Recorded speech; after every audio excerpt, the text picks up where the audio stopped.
Okay, am I live? I think I'm live. Okay, welcome everybody. I know it says day 5 on the thing. It's not day 5, it's day 6. Welcome to day 6 of the impeachment trials in the Senate with Mr. President Donald Trump. Today we are hearing from the lawyers for him. So this is going to be the defense. We've already heard from the prosecution a whole bunch. I just got done with another stream on some other news that was happening, so make sure you check that out as well. Make sure that you're subscribed, turn on bell notifications so that you can be notified when we go live and put out videos and all that good stuff.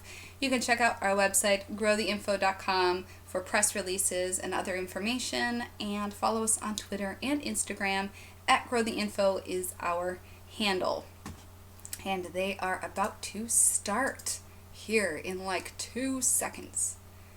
So thank you all so much for joining. I hope you are having a wonderful day. The stream that I just got done with, I covered some fraud that has been happening in Florida, especially regarding a treatment facility. There's a dude in Pensacola that was shipping stuff to Iran, or at least trying to, and there was a cocaine smuggler and all kinds of interesting stuff. So check out the stream that I did earlier and our other content as well. Let me go ahead and adjust this thing. I don't like how that's looking. That's better. Alrighty. So they're about to start, and I've already talked a whole bunch today. My jaw's hurting, so I'm not going to be talking a lot during this. I'll try to be in the chat as much as I can. We're going to be stopping this trial stream at 4 p.m. Central Standard Time, which is 5 p.m. Eastern Standard Time, to cover a different House hearing that is happening. So just so you're aware of that, but we are going to be streaming until then. I don't know how long they're going to take, though, because it doesn't seem like the defense feels the need to make much of a defense, you know? And if you are interested in reading the white papers and the documents that detail the articles of impeachment and some of the arguments on either side, those are linked in the description box down below.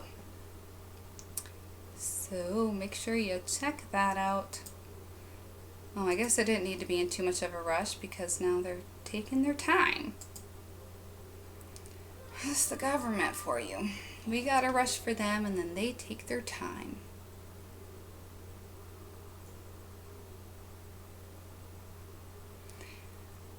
So I hope that you're all aware of that Wuhan virus thing going on. I know that's completely unrelated to this, but if you have not heard about the virus going around, look it up and be safe and stay aware. And colleagues, why don't we thank you for watching. take our seats?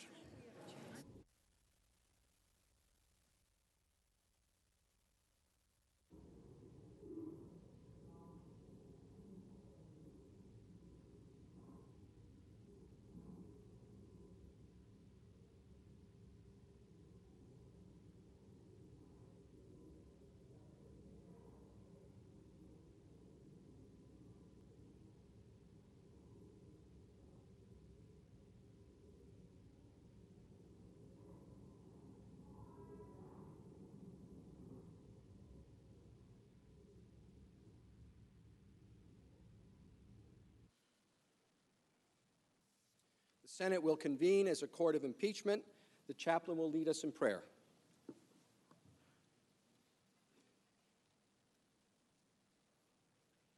Let us pray. Lord, through all the generations, you have been our mighty God.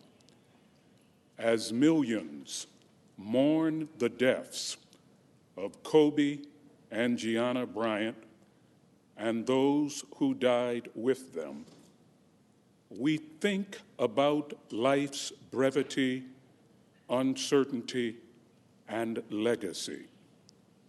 Remind us that we all have a limited time on earth to leave the world better than we found it. As this impeachment process unfolds, give our senators the desire to make the most of their time on earth. Teach them how to live, O God, and lead them along the path of honesty. May they hear the words of Jesus of Nazareth reverberating down the corridors of the centuries. And you shall know the truth, and the truth shall make you free. And Lord, thank you for giving our Chief Justice another birthday. Amen. Amen. Please join me in reciting the Pledge of Allegiance to our flag. I pledge allegiance to the flag of the United States of America and to the republic for which it stands, one nation under God, indivisible, with liberty and justice for all. Please be seated. If there is no objection, the journal of proceedings of the trial are approved to date. Without objection, so ordered.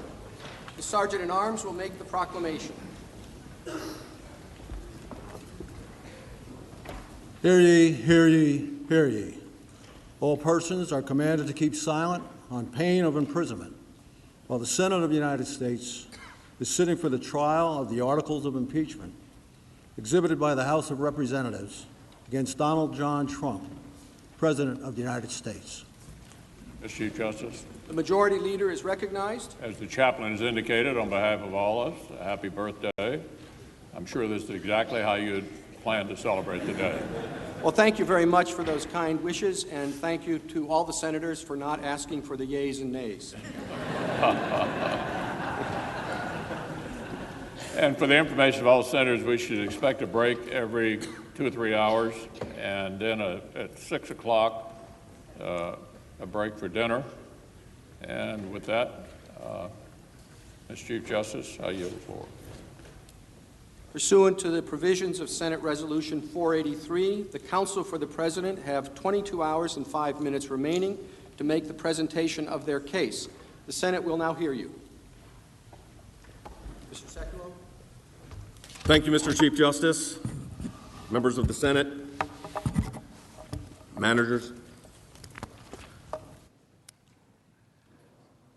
What we've done on Saturday is the pattern that we're going to continue today as far as how we're going to deal with the case. We deal with transcript evidence. We deal with publicly available information. We do not deal with speculation, allegations that are not based on evidentiary standards at all. We are going to highlight some of those very facts we talked about very quickly on Saturday. You're going to hear more about that. I want to give you a little bit of an overview of what we plan to do today in our presentation. You will hear from a number of lawyers. Each one of these lawyers will be addressing a particular aspect of the President's case. I will introduce the issues that they're going to discuss, and then that individual lawyer will come up and make their presentation. We want to do this on an expeditious but yet thorough basis. Let me start with, just for a very brief few moments, to take a look at where we were. One of the things that became very clear to us as we looked at the presentation from the House managers was the lack of focus on that July 25th transcript. And that's because the transcript actually doesn't say what they would like it to say. Now, we've heard, and you will hear more about that in the days ahead. We know about Mr. Schiff's version of the transcript. You heard it, you saw it. I want to keep coming back to facts. Facts that are really undisputed. The President, in his conversation, was clear on a number of points, but so was President Zelensky.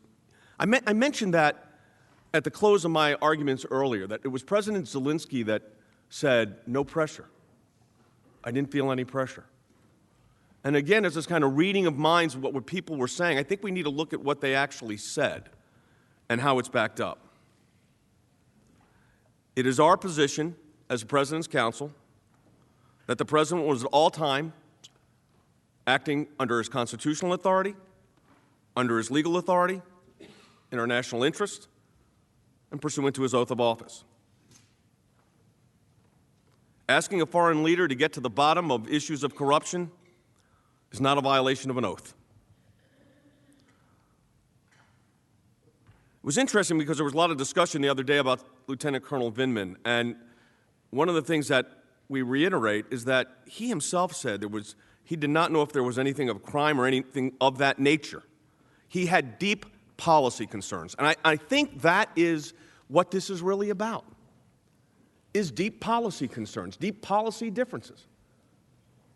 But we live in a constitutional republic where you have deep policy concerns and deep differences. That should not be the basis of an impeachment. If the bar of impeachment has now reached that level, then for the sake of the republic, the danger that puts not just this body, but our entire constitutional framework in is unmanageable. Are we going to have every time there's a policy difference of significance or an approach difference of significance about a policy, we're going to start an impeachment proceeding?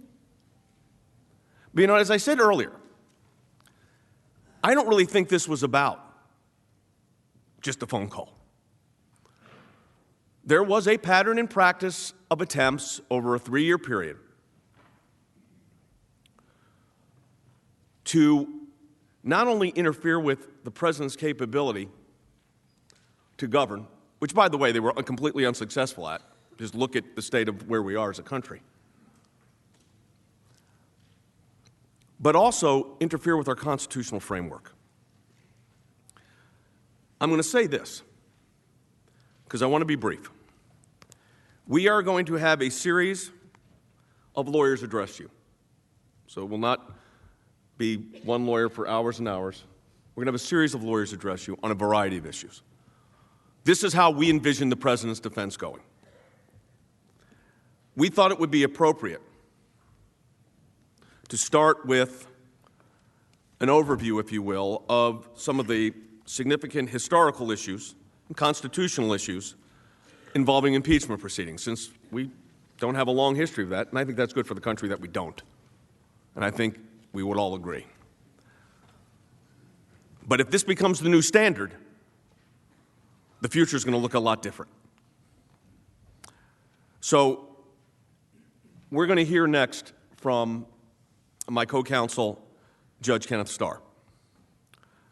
Judge Starr is a former judge for the U.S. Court of Appeals for the District of Columbia.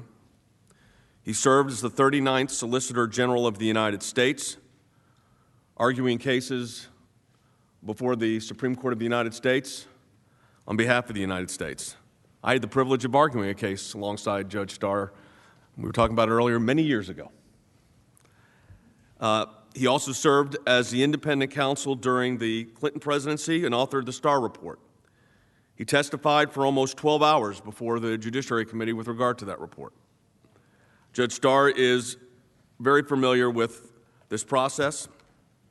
He is going to address a series of deficiencies. There's legal issues with regard to Articles 1 and 2, constitutional implications, historical implications, and legal implications of where this case now stands.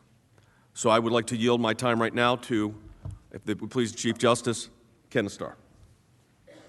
Mr. Starr.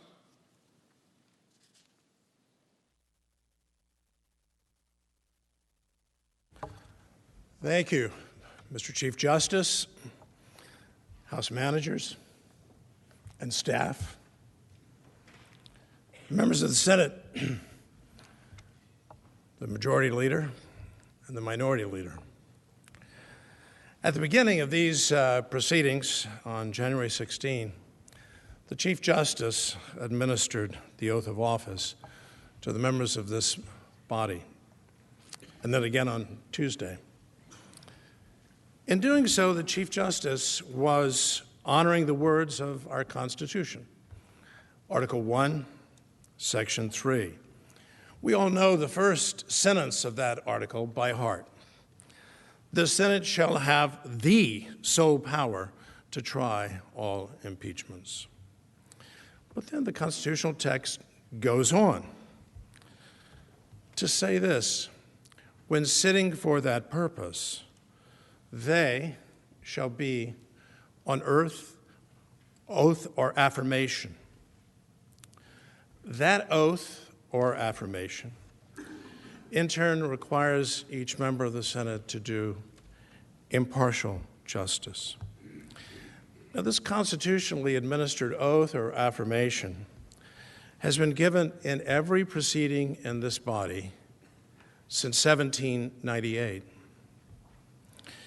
Indeed, to signify the importance of the occasion, the Senate's more recent traditions call for you, as you did, to sign the book. And that book is not simply part of the record, it's entrusted to the National Archives. In contrast, members of the House of Representatives do not take an oath in connection with impeachment. The framers of our Constitution well knew when an oath or affirmation should be required. The Senate, yes. The House, no. And thus, each member of the world's greatest deliberative body now has special, indeed unique, duties and obligations. Duties imposed under our founding document. During the Clinton impeachment trial 21 years ago in this chamber, the Chief Justice of the United States ruled in response to an objection that was interposed by Senator Tom Harkin of Iowa. The senators are not sitting as jurors, Senator Harkin noted. And the Chief Justice agreed with that proposition. Rather, the Senate is a court. In fact, history teaches us that for literally decades, this body was referred to in this context as the High Court of Impeachment. So we're not in a legislative chamber during these proceedings. We're in a tribunal. We're in court. In Federalist 78, Alexander Hamilton, who's been quoted frequently in these proceedings, but in Federalist 78, he was describing the role of courts, your role. And in doing so, he distinguished between what he called the exercise of judgment, on the one hand, which is what courts do, and the exercise of will or policy preferences, if you will. On the other hand, that's what legislative bodies do. According to Hamilton, courts were to be, in his word, impartial. There's that word again. And you know, that's a daunting task for judges struggling to do the right thing, to be impartial, equal justice under law. It's certainly hard in life to be impartial. In politics, it's not even asked of one to be impartial. But that's the task that the Constitution chose to impose upon each of you. And significantly, in this particular juncture in America's history, the Senate is being called to sit as the High Court of Impeachment all too frequently. Indeed, we are living in what I think can aptly be described as the age of impeachment. In the House, resolution after resolution, month after month, has called for the president's impeachment. How did we get here? With presidential impeachment invoked frequently in its inherently destabilizing as well as acrimonious way. Briefly told, the story begins 42 years ago. In the wake of the long national nightmare of Watergate, Congress and President Jimmy Carter collaboratively ushered in a new chapter in America's constitutional history. Together, in full agreement, they enacted the independent counsel provisions of the Ethics in Government Act of 1978. But the new chapter was not simply the age of independent counsels. It became, unbeknownst to the American people, the age of impeachment. During my service in the Reagan administration as Counselor and Chief of Staff to Attorney General William French Smith, the Justice Department took the position that, however well-intentioned, the independent counsel provisions were unconstitutional. Why? In the view of the department, those provisions intruded into the rightful domain and prerogative of the executive branch, of the presidency. The Justice Department's position was eventually rejected by the Supreme Court, but most importantly, in helping us understand this new era in our country's history, Justice Antonin Scalia was in deep dissent. Among his stinging criticisms of that law, Justice Scalia wrote this: "The context of this statute is acrid with the smell of threatened impeachment." Impeachment.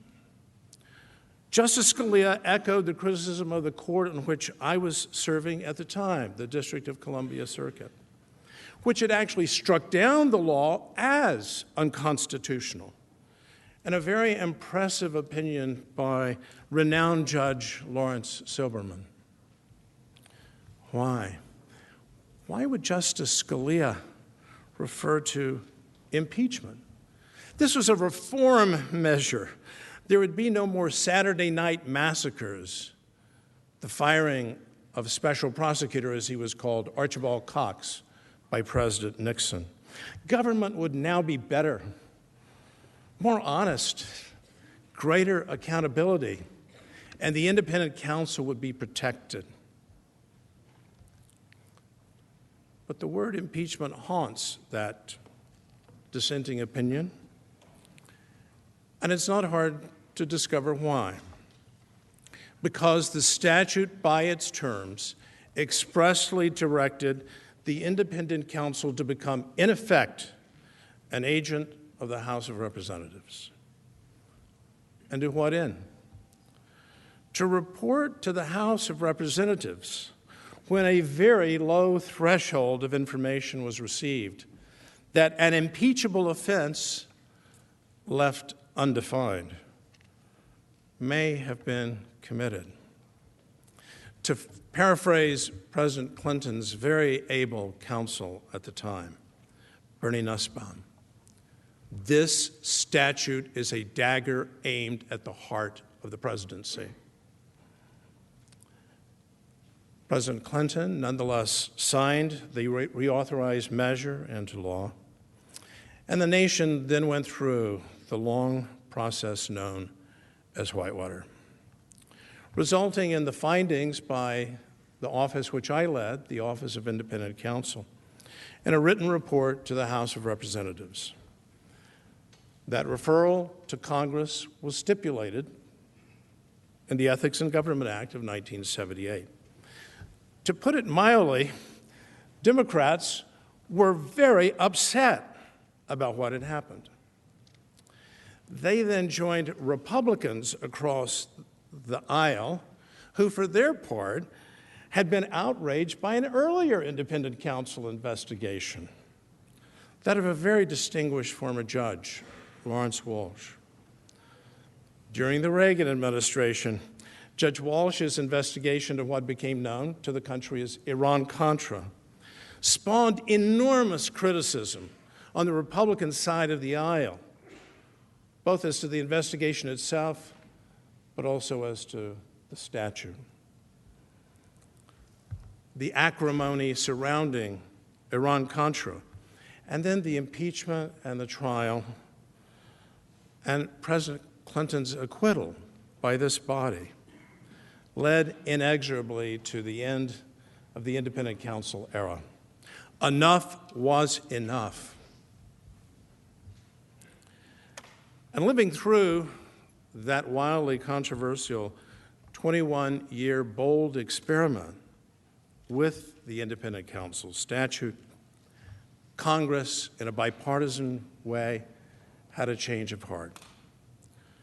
It allowed the law to expire in accordance with its terms in 1999. That would-be and well-intentioned reform measure died a quiet and uneventful death, and it was promptly replaced by Justice Department internal regulations promulgated by Attorney General Janet Reno during the waning months of the Clinton administration.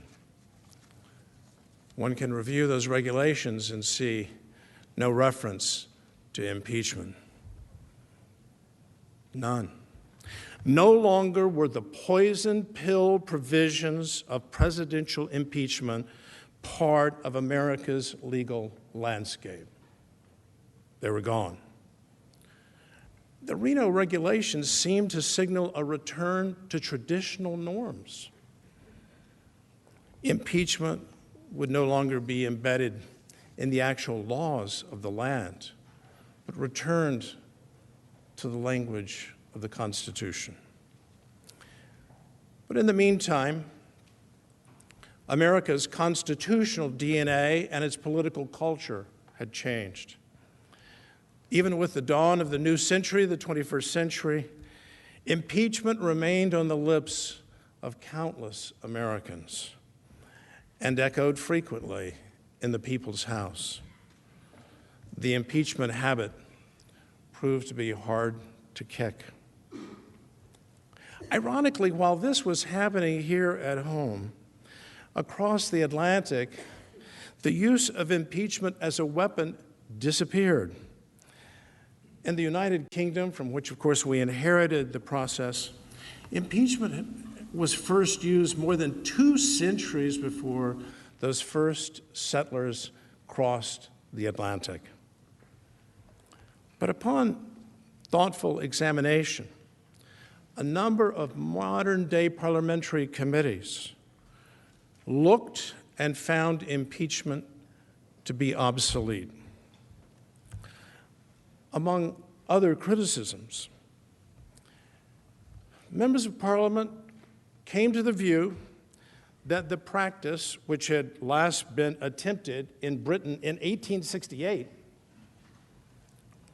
fails to meet modern procedural standards of fairness.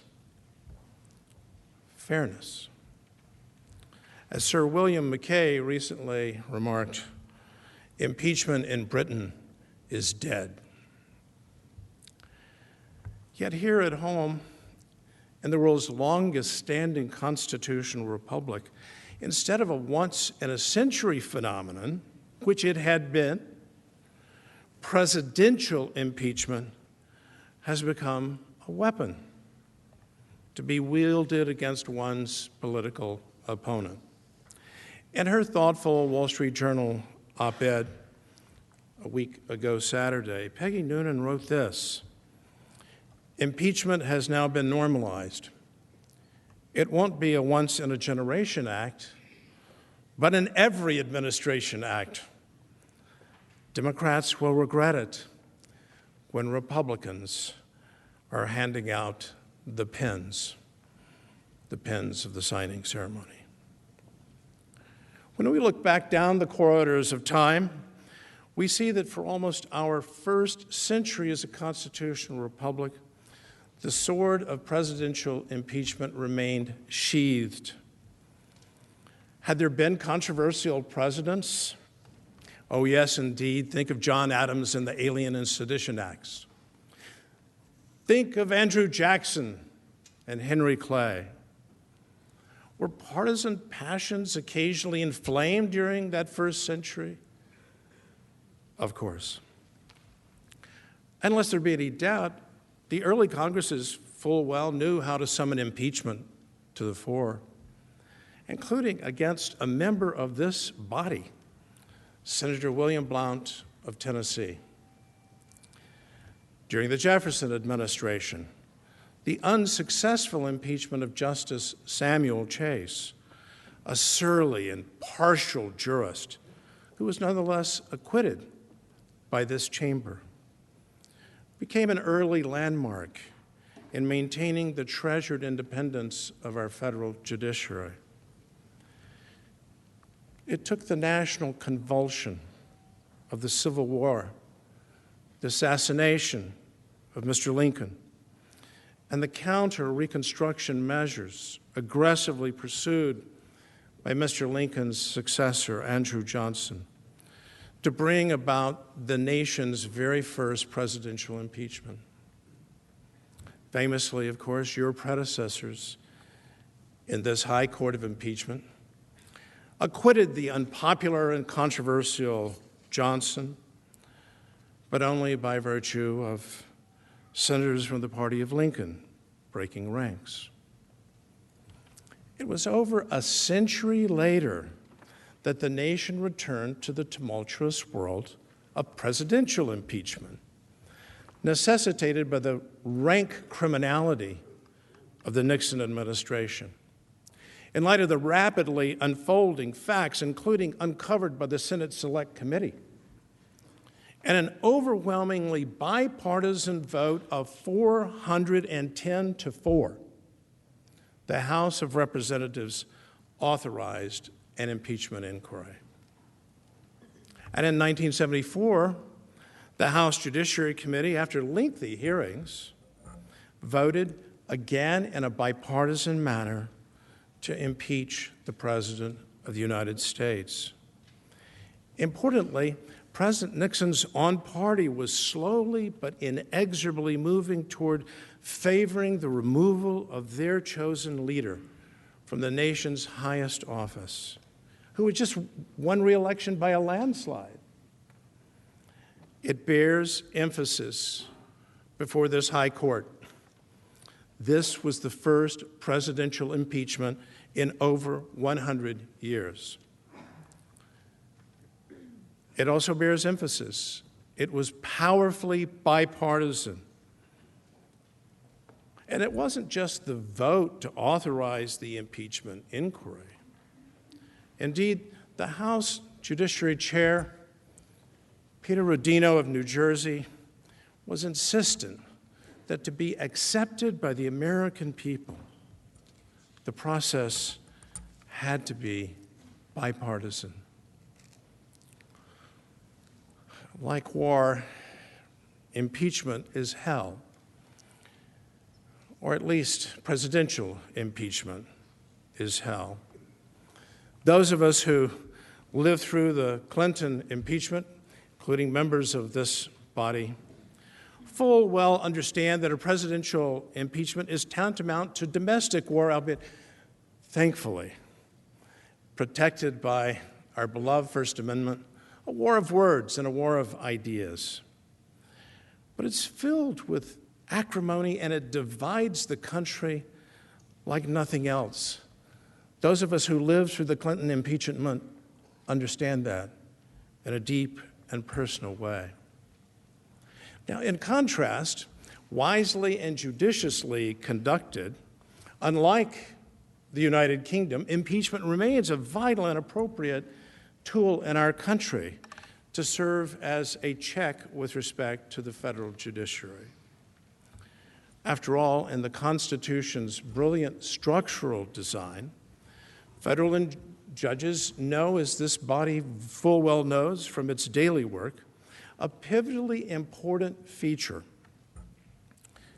independence from politics, exactly what Alexander Hamilton was talking about in Federalist 78. During the Constitution's term, good behavior, in practical effect, life tenure. Impeachment is thus a very important protection for we, the people, against what could be serious Article III wrongdoing within that branch. And so it is that when you count, of the 63 impeachment inquiries authorized by the House of Representatives over our history, only 8 have actually been convicted in this high court and removed from office. And each and every one has been a federal judge.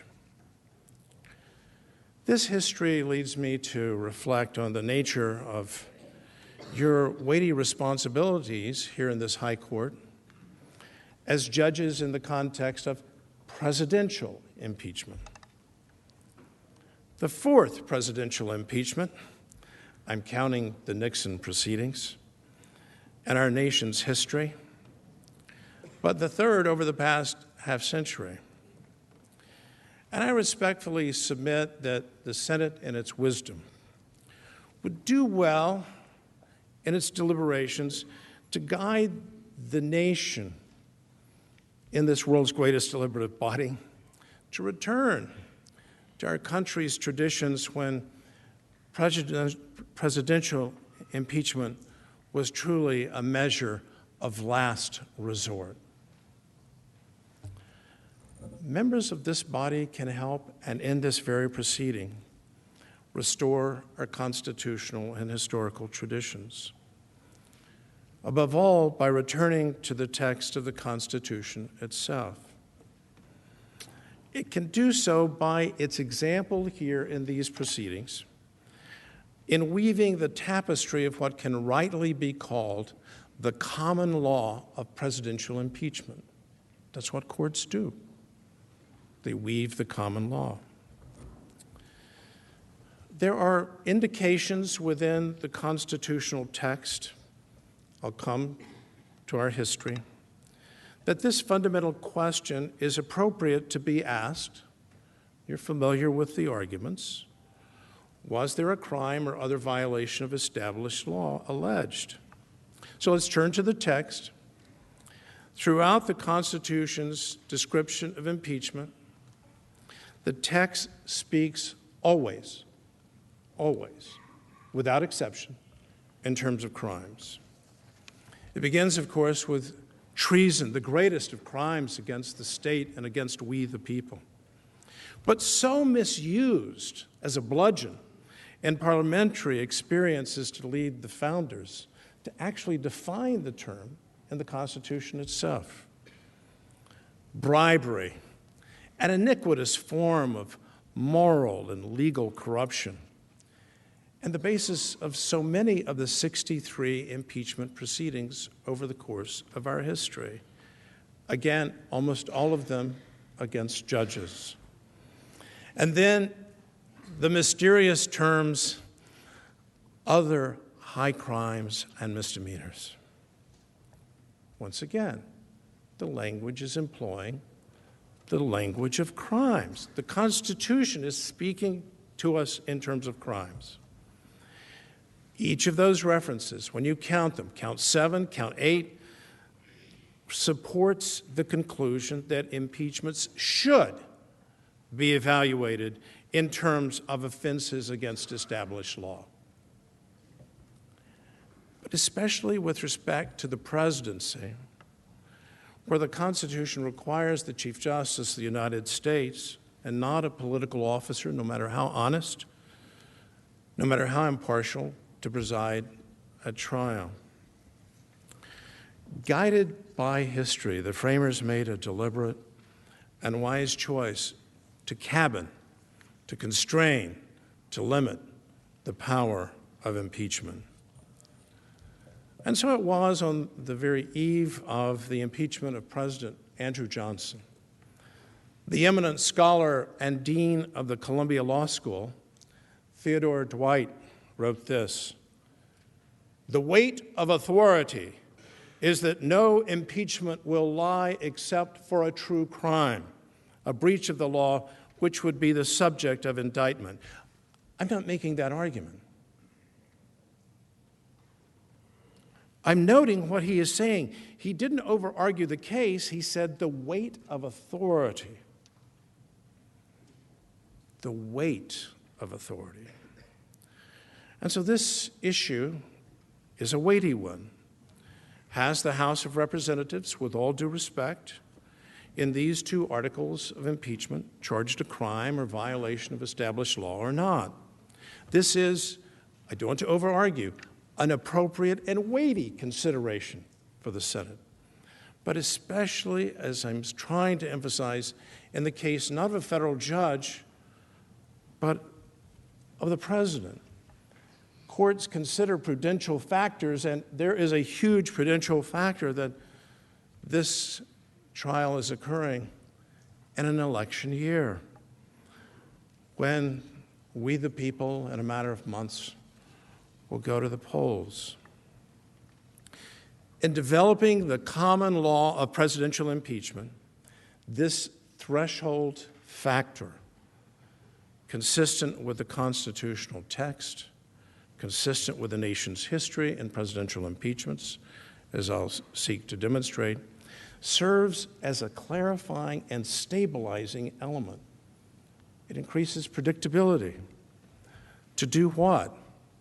To reduce the profound danger that a presidential impeachment will be dominated by partisan considerations, precisely the evil that the framers warned about. And so to history. History bears out the point.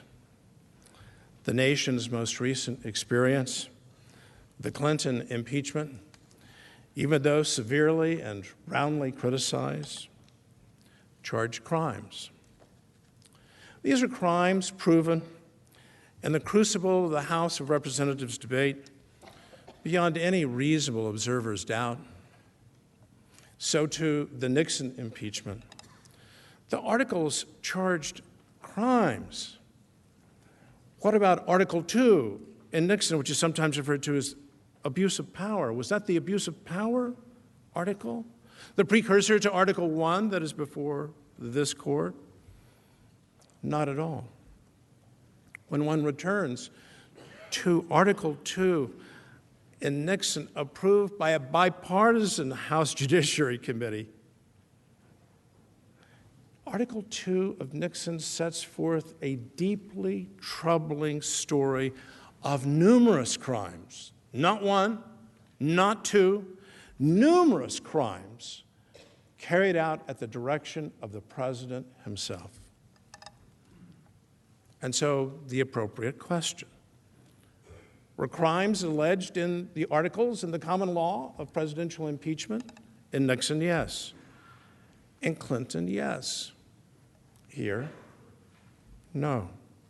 A factor to be considered as the judges in the high court come, as you will, individually to your judgment. Even in the political cauldron of the Andrew Johnson impeachment, Article 11 charged a violation of the controversial Tenure of Office Act. You're familiar with it. And that act warned expressly the Oval Office that its violation would constitute a high misdemeanor, employing the very language of constitutionally cognizable crimes. This history represents, and I believe, may it please the court, it embodies the common law of presidential impeachment. These are facts gleaned from the constitutional text and from the gloss of the nation's history.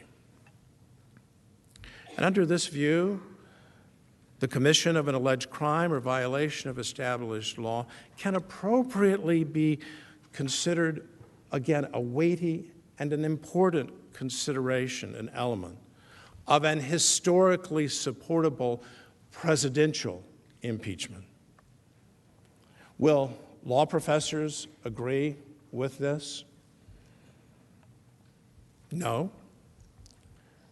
But with all due respect to the Academy, this is not an academic gathering. We are in court. We're not just in court With all due respect to the Chief Justice and the Supreme Court of the United States, we're in democracy's ultimate court.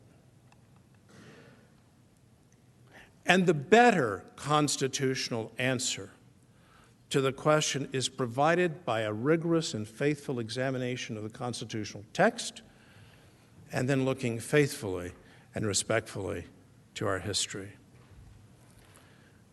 The very divisive Clinton impeachment demonstrates that while highly relevant, the commission of a crime is by no means sufficient to warrant the removal of our duly elected president. Why? This body knows. We appoint judges and you confirm them, and they're there for life, not presidents. And the presidency is unique. The presidency stands alone in our constitutional framework. Before he became the Chief Justice of the United States, John Marshall, then sitting as a member of the People's House, made a speech on the floor of the House. And there he said this: "The president is the sole organ of the nation in its external relations, and its sole representative with foreign nations."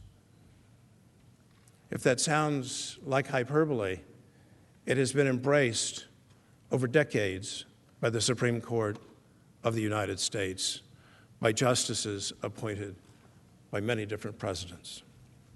The presidency is unique. There's no other system quite like ours, and it has served us well. And so as to the presidency, impeachment and removal not only overturns a national election and perhaps profoundly affects an upcoming election. In the words of Yale's Akhil Amar, it entails a risk, and these are Akhil's words, Professor Amar's words, grave disruption of the government. Professor Amar penned those words in connection with the Clinton impeachment. Grave disruption of the government. Regardless of what the president has done, grave disruption. We will all agree that the presidents, under the text of the Constitution and its amendments, are to serve out their term, absent a genuine national consensus reflected by the two-thirds majority requirement of this court that the president must go away.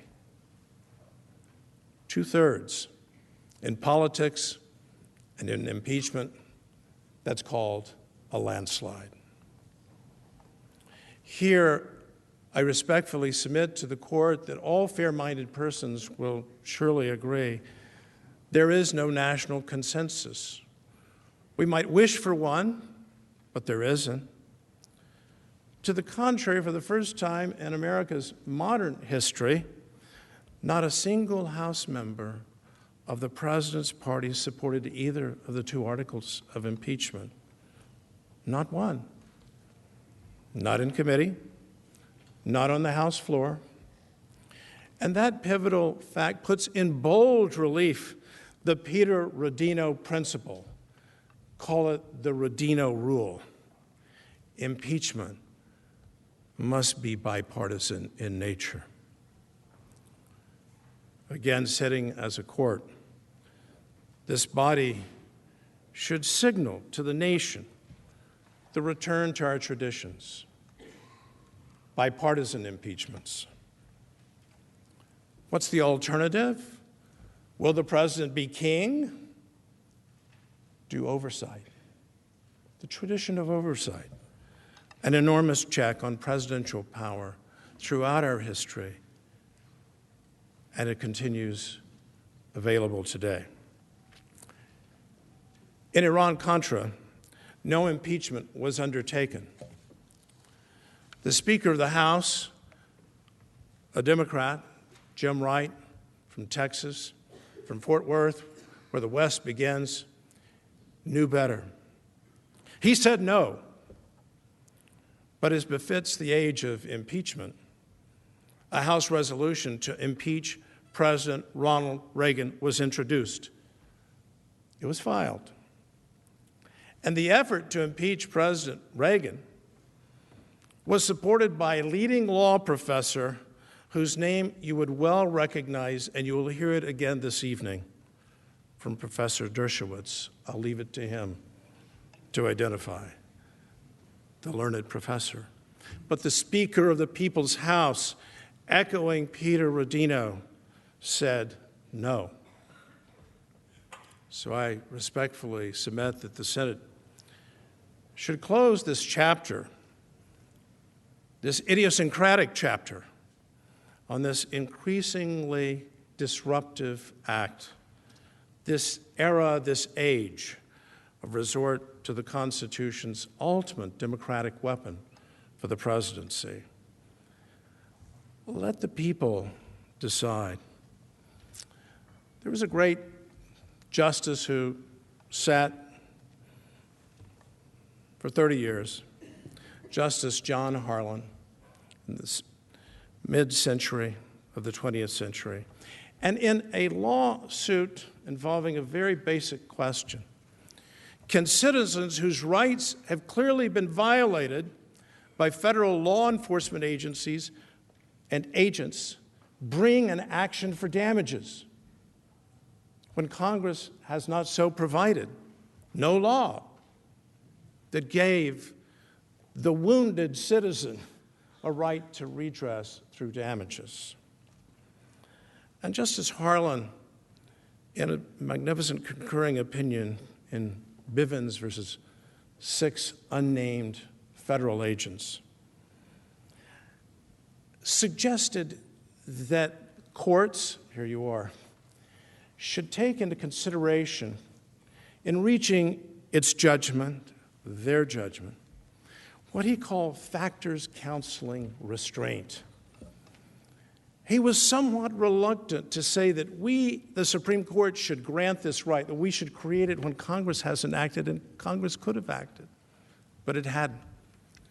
But he reluctantly came to the conclusion that the Constitution itself empowered the federal courts to create this right for our injured citizens, to give them redress, not just an injunctive relief, but damages, money recovery for violations of their constitutional rights. Factors counseling restraint. And he addressed them, and he came to the view, and he was so honest and said, I came to the case with a different view, but I changed my mind and voted in favor of the Bivens family having redress against the federal agents who had violated their rights, judging in its most impartial and elegant sense. I'm going to draw from Justice Harlan's matrix of factors counseling restraint and simply identify these. I think there may be others. The articles do not charge a crime or violation of established law. I'm suggesting it's a relevant factor. I think it's a weighty factor when we come to presidential impeachment, not judicial impeachment. Secondly, the articles come to you with no bipartisan support. They come to you as a violation of what I'm dubbing the Rodino rule. And third, as I will now discuss, the pivotally important issue of process. The second article of impeachment, obstruction of Congress. This court is very familiar with United States versus Nixon. Its unanimity in recognizing the president's profound interest in confidentiality, regardless of the worldview or philosophy of the justices were unanimous. This isn't just a contrivance. It's built into the very nature of our constitutional order. So let me comment briefly. This constitutionally based recognition of executive privilege and then companion privileges, the deliberative process privilege, the immunity of close presidential advisors from being summoned to testify. These are all firmly established in our law.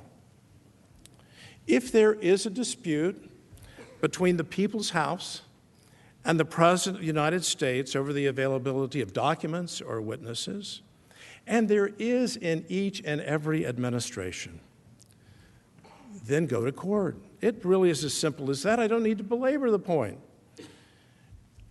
But here's the point I would like to emphasize.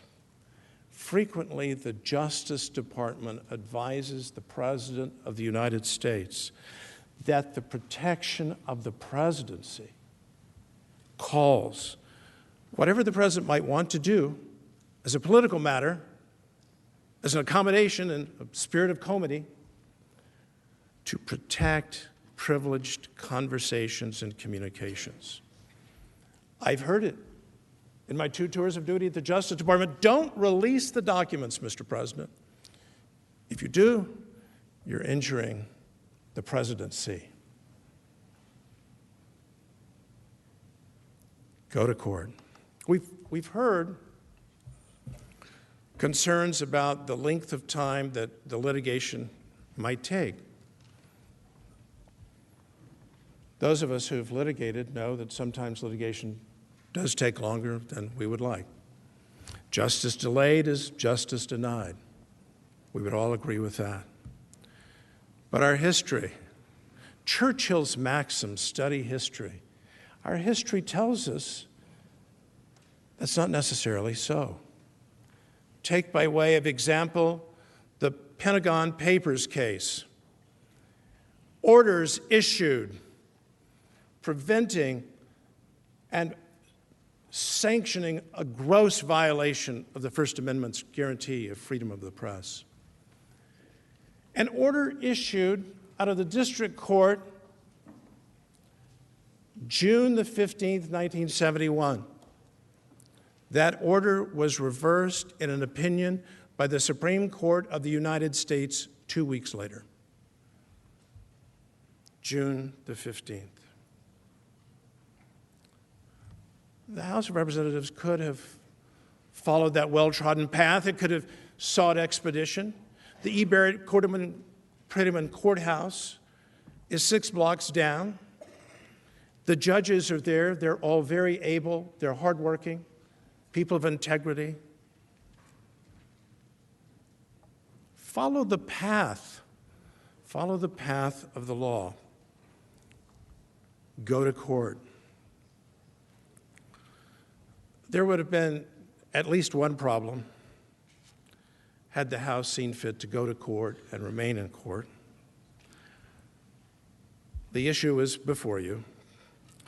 But among other flaws, the Office of Legal Counsel determined, and I've read the opinion, and I believe it's correct, that with all respect, all House subpoenaed issued prior to the adoption of House Resolution 660, which for the first time authorized the impeachment inquiry as a House. All subpoenas were invalid. They were void. With all due respect to the Speaker of the House of Representatives and all of her abilities and her vast experience, under our Constitution, she was powerless to do what she purported to do. As has been said now time and again, especially throughout the fall, the Constitution does entrust the sole power of impeachment to the House of Representatives. But that's the House. It's 435 members elected from across the constitutional republic. Not one, no matter how able she may be.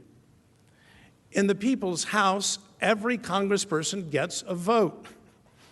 We know the concept: one person, one vote. More generally, the President, as I've reviewed the record, has consistently and scrupulously followed the advice and counsel of the Justice Department, and in particular, the Office of Legal Counsel. He's been obedient. As you know, that important office, many of you have had your own experiences professionally with that office, is staffed with lawyers of great ability. It has a reputation for superb work. It has done such thoughtful work in both Democratic and Republican administrations. And the office is now headed by a brilliant lawyer who served as a law clerk to Justice Anthony Kennedy. The House may disagree with the guidance provided to the President by that office. The House frequently does disagree. But for the President to follow the guidance of the Department of Justice with respect to an interbranch legal and constitutional dispute cannot reasonably be viewed as an obstruction, and most emphatically not as an impeachable offense. History, once again, is a great teacher. In the Clinton impeachment, the House Judiciary Committee rejected a draft article asserting that President Clinton, and here are the words of the draft article, fraudulently and corruptly asserted executive privilege. Strong words. Fraudulently and corruptly. That was the draft article. In my view, having lived through the facts, and with all due respect to the former president, he did. He did it time and again, month after month. We would go to court. We would win. And many members, not everybody, on the House Judiciary Committee agreed that the president had indeed improperly claimed executive privilege, rebuffed time and again by the judiciary. But at the end of the day, that committee, chaired, the Judiciary Committee of the House, chaired by Henry Hyde, wisely concluded that President Clinton's doing so should not be considered an impeachable offense. Here's the idea. It is not an impeachable offense for the President of the United States to defend the asserted legal and constitutional prerogatives of the presidency. This is, and I'm quoting here from page 55 of the President's trial brief, a function of his constitutional and policy judgments. Not just a policy judgment, but a constitutional judgment. I would guide this court, as it's coming through the deliberation process, to read the President's trial brief with respect to process. It was Justice Felix Frankfurter, confidant of FDR, brilliant jurist, who reminded America that the history of liberty is in large measure the history of process, of procedure. In particular, I would guide the High Court to the discussion of the long history of the House of Representatives, over 2 centuries, in providing due process protections in its impeachment investigations. It's a richly historical discussion. The good news is you can read the core of it in 4 pages, pages 62 to 66 of the trial brief. Puts in bold relief, I believe, an irrefutable fact. This House of Representatives, with all respect, saw fit to turn its back on its own established procedures. Procedures that had been followed faithfully decade after decade, regardless of who was in control, regardless of political party. All those procedures were torn asunder. And all over the vigorous objections from the unanimous and vocal minority. I need not remind this High Court that in this country, minority rights are important. Minority rights should be protected. Equal justice. But then again, the House members took no oath to be impartial. The Constitution didn't require them to say, by oath or affirmation, that we'll do impartial justice. When they chose to tear asunder their procedures, they were oathless. They could toss out their own rule book, raw power. And here we have, tragically for the country, and I believe tragically for the House of Representatives, in Article 2 of these impeachment articles, a runaway House. It has run away, not only from its long-standing procedures, it has run away from the Constitution's demand of fundamental fairness, captured in those hallowed terms, due process of law. We've cared about this as an English-speaking people since Magna Carta. By doing so, however, the House has inadvertently pointed this court to an exit ramp. It's an exit ramp provided by the Constitution itself. It's an exit ramp built by the most noble of builders, the founding generation. Despite the clearest precedent requiring due process for the accused in an impeachment inquiry, but surely all the more so in a presidential impeachment, House Democrats chose to conduct a wholly unprecedented process in this case. And they did so knowingly and deliberately because they were warned at every turn. Don't do it. Don't do it that way. And process.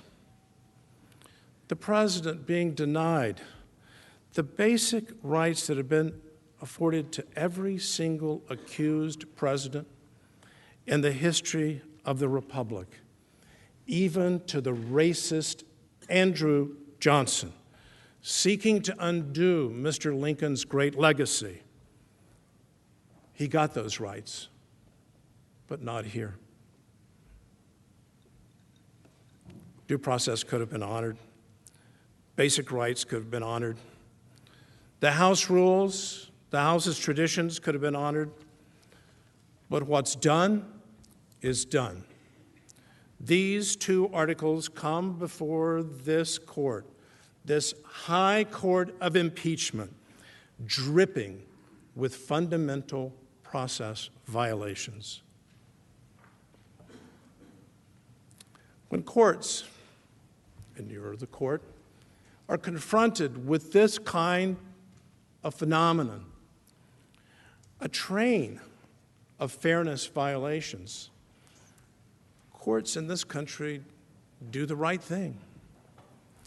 They do impartial justice. They invoke, figuratively or literally, the words of the preamble to America's Constitution. The very first order of our government, after to form a more perfect union, is to establish justice. To establish justice. Even before getting to the words to provide for the common defense, to promote the general welfare, to ensure domestic tranquility, the Constitution speaks in terms of justice, establishing justice. Courts would not allow this.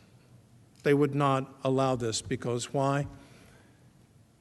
They knew and they know that the purpose of our founding instrument is to protect our liberties, to safeguard us, but to safeguard us as individuals against the powers of government.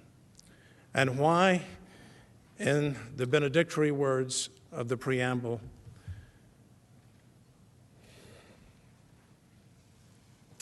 to secure the blessings of liberty to ourselves and our posterity.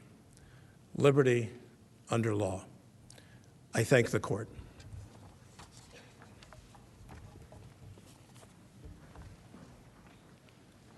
Mr. Sekulow?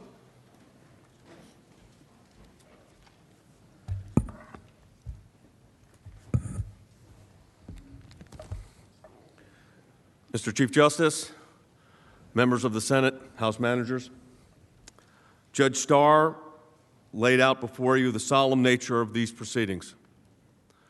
I want to contrast the solemn nature of these proceedings and what has been laid out before us from a both historical and constitutional perspective. And I want you to think about this: the history, the importance, the solemnity of what we're engaged in here in this great body, with what took place in the House of Representatives upon the signing of articles of impeachment. Pens distributed to the impeachment managers. A celebratory moment.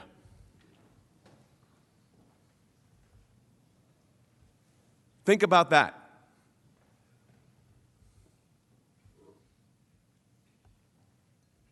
Think about this. A poignant moment. We're next going to address a factual analysis. To briefly reflect, my colleague, the Deputy White House Counsel, Mike Papura, will be joining us in a moment to discuss more of the facts, to continue the discussion that we had on Saturday. But let me just recap very quickly what was laid out on Saturday.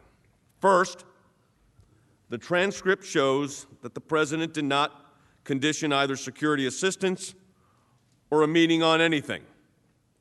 The paused security assistance funds aren't even mentioned on the call. Second, President Zelensky and other Ukrainian officials repeatedly said there was no quid pro quo and no pressure on them to review anything. Third, President Zelensky and high-ranking Ukrainian officials did not even know the security assistance was paused till the end of August, over a month after the July 25th call. Fourth, not a single witness testified that the President himself said that there was any connection between any investigation and security assistance, a presidential meeting, or anything else. Fifth, the security assistance flowed on September 11th, and a presidential meeting took place on September 25th without Ukrainian government announcing any investigations. Finally, in the blind drive to impeach the President, President Trump, in reality, strategically, has been the best friend and supporter of Ukraine, certainly in our recent history. These are the facts. That is what's before you. Deputy White House Counsel Mike Papura will now address additional facts related to these proceedings. Thank you.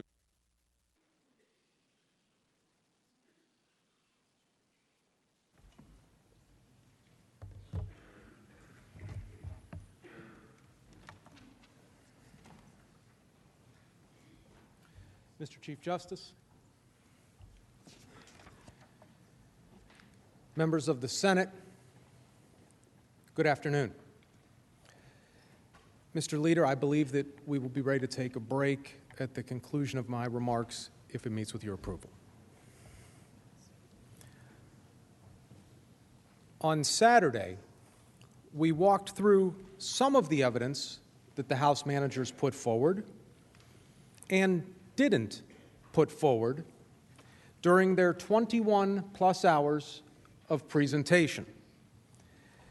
That evidence that we recounted was drawn directly from the House managers' own record. The case they chose to submit to this chamber. To echo my colleague, Mr. Sekulow, briefly, the House manager's own evidence shows that President Trump did not condition anything on investigations during the July 25 call with President Zelensky and did not even mention the paused security assistance on the call. President Zelensky said that he felt no pressure on the call. President Zelensky and the top Ukrainian officials did not learn of the pause on the security assistance until more than a month after the July 25 call.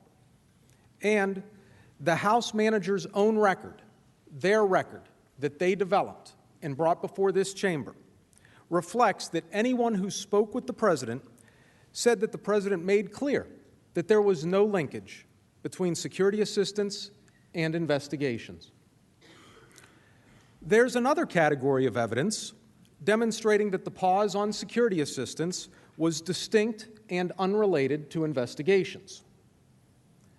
The president released the aid without the Ukrainians ever announcing any investigations or undertaking any investigations. Here is Ambassador Sondland.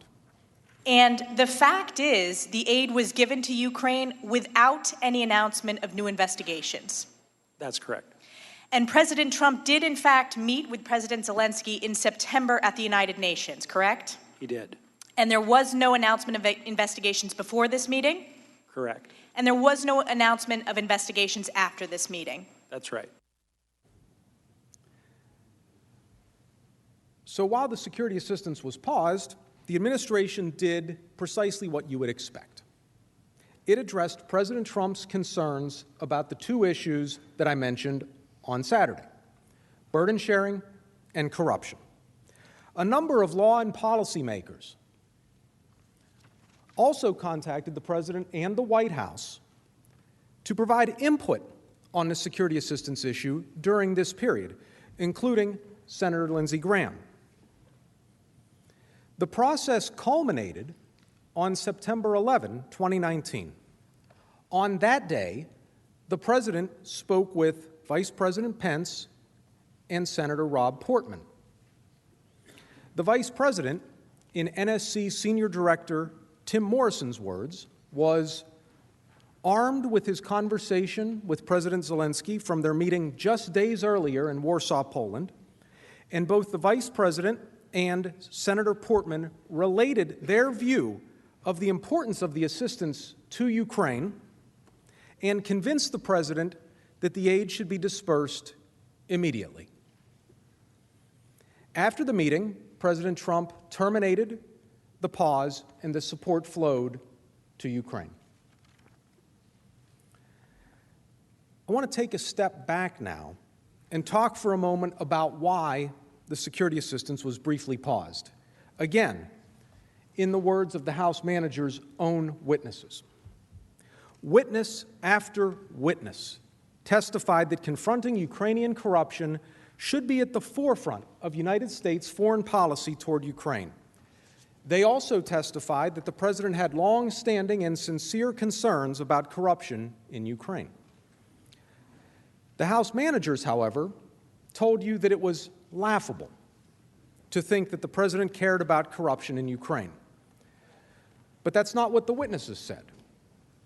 According to Ambassador Volker, President Trump demonstrated that he had a very deeply rooted negative view of Ukraine based on past corruption.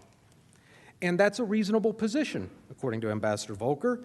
Most people who know anything about Ukraine would think that. And Dr. Hill testified, I think the president has actually quite publicly said that he was very skeptical about corruption in Ukraine. And in fact, he's not alone, because everyone has expressed great concerns about corruption in Ukraine. The House managers have said that the president's concern with corruption is disingenuous. They said that President Trump didn't care about corruption in 2017 or 2018, and he certainly didn't care about it in 2019. That was their words. Not according to Ambassador Yovanovitch, however, who testified that President Trump shared his concern about corruption directly with President Poroshenko, President Zelensky's predecessor, in their first meeting in the Oval Office. When was that meeting? In June of 2017. 2017. The president also has well-known concerns about foreign aid generally. Scrutinizing and in some cases curtailing foreign aid was a central plank of his campaign platform. President Trump is especially wary of sending American taxpayer dollars abroad when other countries refuse to pitch in. Mr. Morrison and Mr. Hale both testified at length about President Trump's long-standing concern with burden sharing in foreign aid programs. Here's what they said. The president was concerned that the United States seemed to bear the exclusive brunt of security assistance to Ukraine. He wanted to see the Europeans step up and contribute more security assistance. We've often heard at the State Department that the President of the United States wants to make sure that foreign assistance is reviewed scrupulously to make sure that it's truly in U.S. national interest, and that we evaluate it continuously so that it meets certain criteria that the President's established. And has the President expressed that he expects our allies to give their fair share of foreign aid, as evidenced by a point that he raised during the July 25th phone call with President Zelensky to that effect? The principle of greater burden sharing by allies and other like-minded states is an important element of the foreign assistance review. The President expressed these precise concerns to Senator Ron Johnson, who wrote, "He reminded me how thoroughly corrupt Ukraine was and again conveyed his frustration that Europe doesn't do its fair share of providing military aid." The House managers didn't tell you about this. Why not? And President Trump was right to be concerned that other countries weren't paying their fair share. As Laura Cooper testified, U.S. contributions to Ukraine are far more significant than any individual country, and she also said EU funds tend to be on the economic side rather than for defense and security. Senator Johnson also confirmed that other countries refuse to provide the lethal defensive weapons that Ukraine needs in its war with Russia. Please keep in mind also that the pause of the Ukraine Security Assistance Program was far from unusual or out of character for President Trump. The American people know that the President is skeptical of foreign aid and that one of his top campaign promises and priorities in office has been to avoid wasteful spending of American taxpayer dollars abroad. Meanwhile, the same people who today claim that President Trump was not genuinely concerned about burden sharing were upset when, as a candidate, President Trump criticized free riding by NATO members. This past summer, the administration paused, reviewed, and in some cases canceled hundreds of millions of dollars in foreign aid to Afghanistan, El Salvador, Honduras, Guatemala, and Lebanon. And these are just some of the reviews of foreign aid undertaken at the very same time that the Ukraine aid was paused. So what happened during the brief period of time while the Ukraine security assistance was paused? People were gathering information and monitoring the facts on the ground in Ukraine as the new parliament was sworn in and began introducing anti-corruption legislation. Notwithstanding what the House managers would have you believe, the reason for the pause was no secret within the White House and the agencies. According to Mr. Morrison, in a July meeting attended by officials throughout the executive branch agencies, the reason provided for the pause by a representative of the Office of Management and Budget was that the president was concerned about corruption in Ukraine and he wanted to make sure that Ukraine was doing enough to manage that corruption. In fact, as Mr. Morrison testified, by Labor Day, there had been definitive developments to demonstrate that President Zelensky was committed to the issues he campaigned on, anti-corruption reforms. Mr. Morrison also testified that the administration was working on answering the president's concerns regarding burden sharing. Here's Mr. Morrison. Was there any interagency activity, whether it be with the State Department or the Defense Department, and coordination by the National Security Council to look into that a little bit for the president? We were surveying the data to understand who was contributing what and sort of in what categories. And so the president's evinced concerns, the interagency tried to address them? Yes. How else do we know that the president was awaiting information on burden sharing and anti-corruption efforts in Ukraine before releasing the security assistance? Because that's what Vice President Pence told President Zelensky. On September 1, 2019, Vice President Pence met with President Zelensky. President Trump was scheduled to attend the World War II commemoration in Poland, but instead remained in the U.S. to manage the emergency response to Hurricane Dorian. Remember, this was 3 days after President Zelensky learned through the Politico article about the review of the security assistance. Just as Vice President Pence and his aides anticipated, Jennifer Williams testified that once the cameras left the room, the very first question that President Zelensky had was about the status of the security assistance. The vice president responded by asking about two things: burden sharing and corruption. Here's how Jennifer Williams described it. The VP responded by really expressing our ongoing support for Ukraine, but wanting to hear from President Zelensky, what the status of his reform efforts were that he could then convey back to the president, and also wanting to hear if there was more that European countries could do to support Ukraine. Vice President Pence knows President Trump, and he knew what President Trump wanted to hear from President Zelensky.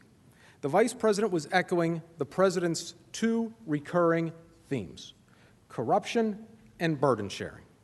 It's the same consistent themes every time.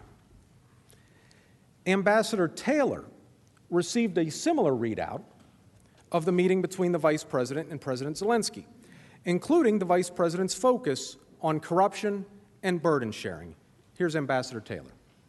On the evening of September 1st, I received a readout of the Pence-Zelensky meeting over the phone from Mr. Morrison, during which he told me that President Zelensky had opened the meeting by immediately asking Vice President about the security cooperation. The Vice President did not respond substantively, but said that he would talk to President Trump that night. The Vice President did say that President Trump wanted the Europeans to do more to support Ukraine, and that he wanted the Ukrainians to do more to fight corruption. On September 11, based on the information collected and presented to President Trump, the president lifted the pause on the security assistance. As Mr. Morrison explained, our process gave the president the confidence he needed to approve the release of the security sector assistance. The House managers say that the talk about corruption and burden sharing is a ruse. No one knew why the security assistance was paused, and no one was addressing the president's concerns with Ukrainian corruption and burden sharing. The House managers' own evidence, their own record, tells a different story, however. They didn't tell you about this. Not in 21 hours. Why not? The president's concerns were addressed in the ordinary course. The president wasn't caught, as the House managers allege. The managers are wrong. All of this, together with what we discussed on Saturday, demonstrates that there was no connection between security assistance and investigations. When the House managers realized that their quid pro quo theory on security assistance was falling apart, they created a second, alternative theory. According to the House managers, President Zelensky desperately wanted a meeting at the White House with President Trump, and President Trump conditioned that meeting on investigations. So what about the managers' backup accusations? Do they fare any better than their quid pro quo for security assistance? No. No, they don't. A presidential-level meeting happened without any preconditions at the first available opportunity in a widely televised meeting at the United Nations General Assembly in New York on September 25, 2019. The White House was working to schedule the meeting earlier at the White House or in Warsaw, but those options fell through due to normal scheduling and a hurricane. The two presidents met at the earliest convenience without President Zelensky ever announcing or beginning any investigations. The first thing to know about the alleged quid pro quo for a meeting is that by the end of the July 25 call, the president had invited President Zelensky to the White House on 3 separate occasions, each time without any preconditions. President Trump invited President Zelensky to an in-person meeting on their initial April 21 call. When you're settled in and ready, I'd like to invite you to the White House. On May 29, the week after President Zelensky's inauguration, President Trump sent a congratulatory letter, again inviting President Zelensky to the White House. As you prepare to address the many challenges facing Ukraine, please know that the American people are with you and are committed to helping Ukraine realize its vast potential. To help show that commitment, I would like to invite you to meet with me at the White House in Washington, D.C., as soon as we can find a mutually convenient time. Then, on July 25th, President Trump personally invited President Zelensky to participate in a meeting for a third time. Whenever you would like to come to the White House, feel free to call. Give us a date, and we'll work that out. I look forward to seeing you. That's 3 separate invitations for a meeting, all made without any preconditions. During this time, and behind the scenes, the White House was working diligently to schedule a meeting between the presidents at the earliest possible date. Tim Morrison, whose responsibilities included helping arrange head of state visits to the White House or other head of state meetings, testified that he understood that arranging the White House visit with President Zelensky was a do-out that came from the president. The House managers didn't mention the work that the White House was doing to schedule the meeting between President Trump and President Zelensky, did they? Why not?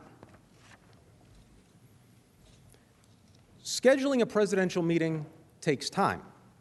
Mr. Morrison testified that his directorate, which was just one of several, had a dozen schedule requests in with the president for meetings with foreign leaders that we were looking to land, and Ukraine was but one of those requests.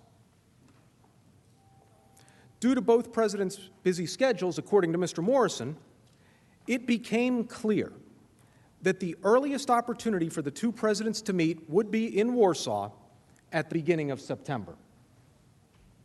The entire notion that a bilateral meeting between President Trump and President Zelensky was somehow conditioned on a statement about investigations is completely defeated by one straightforward fact. A bilateral meeting between President Trump and President Zelensky was planned for September 1 in Warsaw, the same Warsaw meeting we were just discussing, without the Ukrainians saying a word about investigations. As it turned out, President Trump was not able to attend the meeting in Warsaw because of Hurricane Dorian. President Trump asked Vice President Pence to attend in his place. But even that scheduling glitch did not put off their meeting for long. President Trump and President Zelensky met at the next available date, September 25, on the sidelines of the United Nations General Assembly. As President Zelensky himself has said, there were no preconditions for his meeting with President Trump. Those are his words, no conditions. So, you're probably wondering, how could the House managers claim that there was a quid pro quo for a meeting with President Trump when the two presidents actually did meet without President Zelensky announcing any investigations? Well, the House managers moved the goalposts again.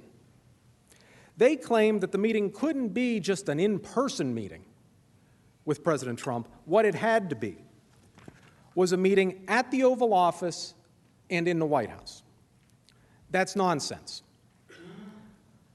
Putting to one side the absurdity of the House managers trying to remove a duly elected President of the United States from office because he met a world leader in one location versus another, this theory has no basis in fact.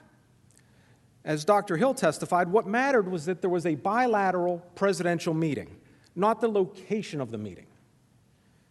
She said, it wasn't always a White House meeting per se, but definitely a presidential level, meeting with Zelensky and the president. I mean, it could have taken place in Poland, in Warsaw. It could have been, a proper bilateral in some other context, but in other words, a White House level presidential meeting. The House managers didn't tell you about Dr. Hill's testimony. Why not? In fact, they said just last week that President Zelensky still hasn't gotten his White House meeting. Why didn't they tell you about Dr. Hill's testimony? So you would have the full context and information. They spoke for over 21 hours. They couldn't take a couple of minutes to give you that context? How else do we know that Dr. Hill was right? Because President Zelensky said so on the July 25 call. Remember, when President Trump invited President Zelensky to Washington on the July 25 call, President Zelensky said he would be happy to meet with you personally and offered to host President Trump in Ukraine, or, on the other hand, meet with President Trump on September 1 in Poland. That's exactly what the administration planned to do.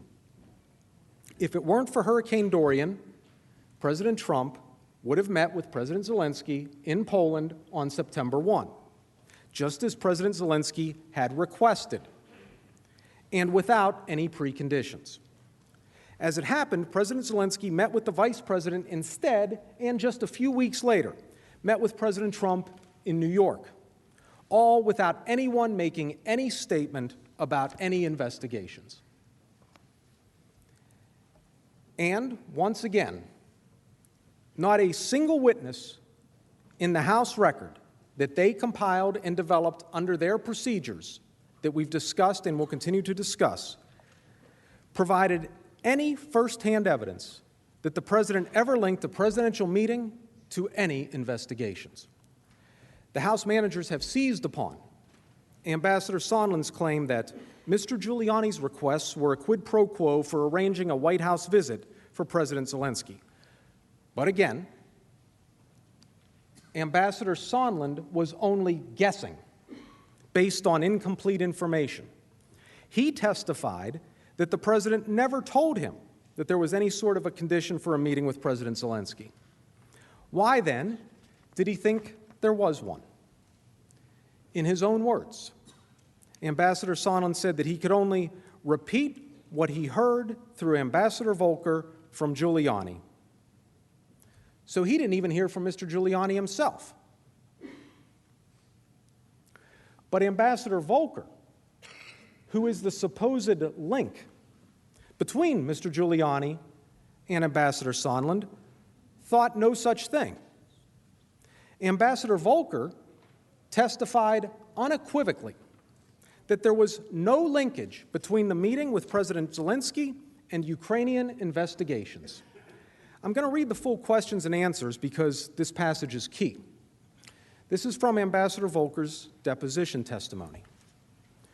Question: did President Trump ever withhold a meeting with President Zelensky or delay a meeting with President Zelensky until the Ukrainians committed to investigate the allegations that you just described concerning the 2016 presidential election? Answer: the answer to the question is no, if you want a yes or no answer, but the reason the answer is no is we did have difficulty scheduling a meeting, but there was no linkage like that.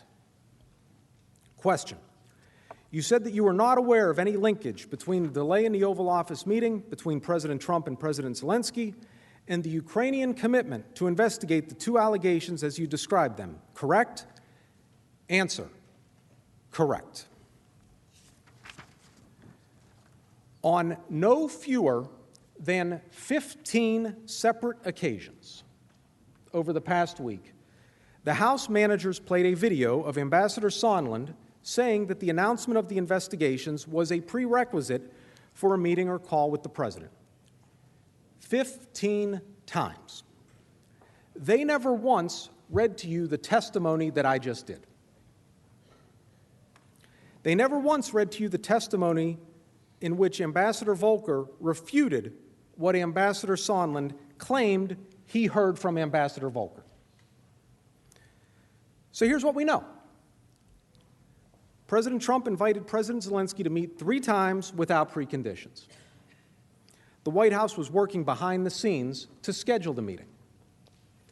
The 2 presidents planned to meet in Warsaw, just as President Zelensky had asked,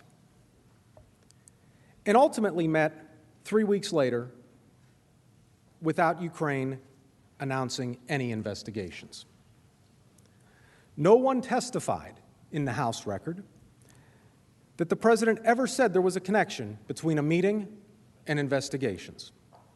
Those are the facts, plain and simple. So much for a quid pro quo for a meeting with the president. Before I move on, let me take a brief moment to address a side allegation that was raised in the original whistleblower complaint and that the House managers are still trying to push. The managers claim that President Trump ordered Vice President Pence not to attend President Zelensky's inauguration in favor of a lower-ranking delegation, in order, according to them, to signal a downgrading of the relationship between the United States and Ukraine. That's not true. Numerous factors had to align, as I'm sure everyone in this room can greatly appreciate, for the Vice President to attend. First, dates of travel were limited. For national security reasons, the President and Vice President generally avoid being out of the country at the same time for more than a few hours. The President had scheduled trips to Europe and Japan during the period when our embassy in Ukraine anticipated the Ukrainian inauguration would occur at the end of May or in early June. Jennifer Williams testified that the Office of the Vice President advised the Ukrainians that if the Vice President were to participate in the inauguration, the ideal dates would be around May 29, May 30, May 31, or June 1, when the President would be in the United States. She said, if it wasn't one of those dates, it would be very difficult or impossible for the Vice President to attend. Second, the House managers act as if no other priorities in the world could compete for the administration's time. The Vice President's office was simultaneously planning a competing trip for May 30 in Ottawa, Canada, to participate in an event supporting passage of the United States-Mexico-Canada Agreement. Ultimately, the Vice President traveled to Ottawa on May 30 to meet with Prime Minister Justin Trudeau and to promote the passage of the USMCA. This decision, as you know, advanced a top administration priority and an issue President Trump vigorously supported. What you did not hear from the House managers was that the Ukrainian inauguration dates did not go as planned. On May 16, The Ukrainians surprised everyone and scheduled the inauguration for just 4 days later, on May 20, Monday, May 20. So think about that. May 16, May 20. Get everybody, security, advance, everyone to Ukraine. Jennifer Williams testified that it was very short notice, so it would have been difficult for the vice president to attend, particularly since they hadn't sent out the advance team. George Kent testified that the short notice left almost no time for either proper preparations or foreign delegations to visit, and that the State Department scrambled on Friday, the 17th, to try and figure out who was available. Mr. Kent suggested that Secretary of Energy Perry be the anchor for the delegation as someone who is a person of stature and whose job had relevance to our agenda. Secretary Perry led the delegation, which also included Ambassador Sondland, Ambassador Volker, and Senator Johnson. Ambassador Volker testified that it was the largest delegation from any country there, and it was a high-level one. The House managers didn't tell you this. Why not? The claim that the president instructed the vice president not to attend President Zelensky's inauguration is based on House manager assumptions with no evidence that the president did something wrong. And finally, as I'm coming to the end, if the evidence doesn't show a quid pro quo, what does it show? Unfortunately for the House managers, one of the few things that all of the witnesses agreed on was that President Trump has strengthened the relationship between the U.S. and Ukraine, and that he has been a more stalwart friend to Ukraine and a more fierce opponent of Russian aggression than President Obama. The House managers repeatedly claimed that President Trump doesn't care about Ukraine. They are attributing views to President Trump that are contrary to his actions. More importantly, they are contrary to the House managers' own evidence.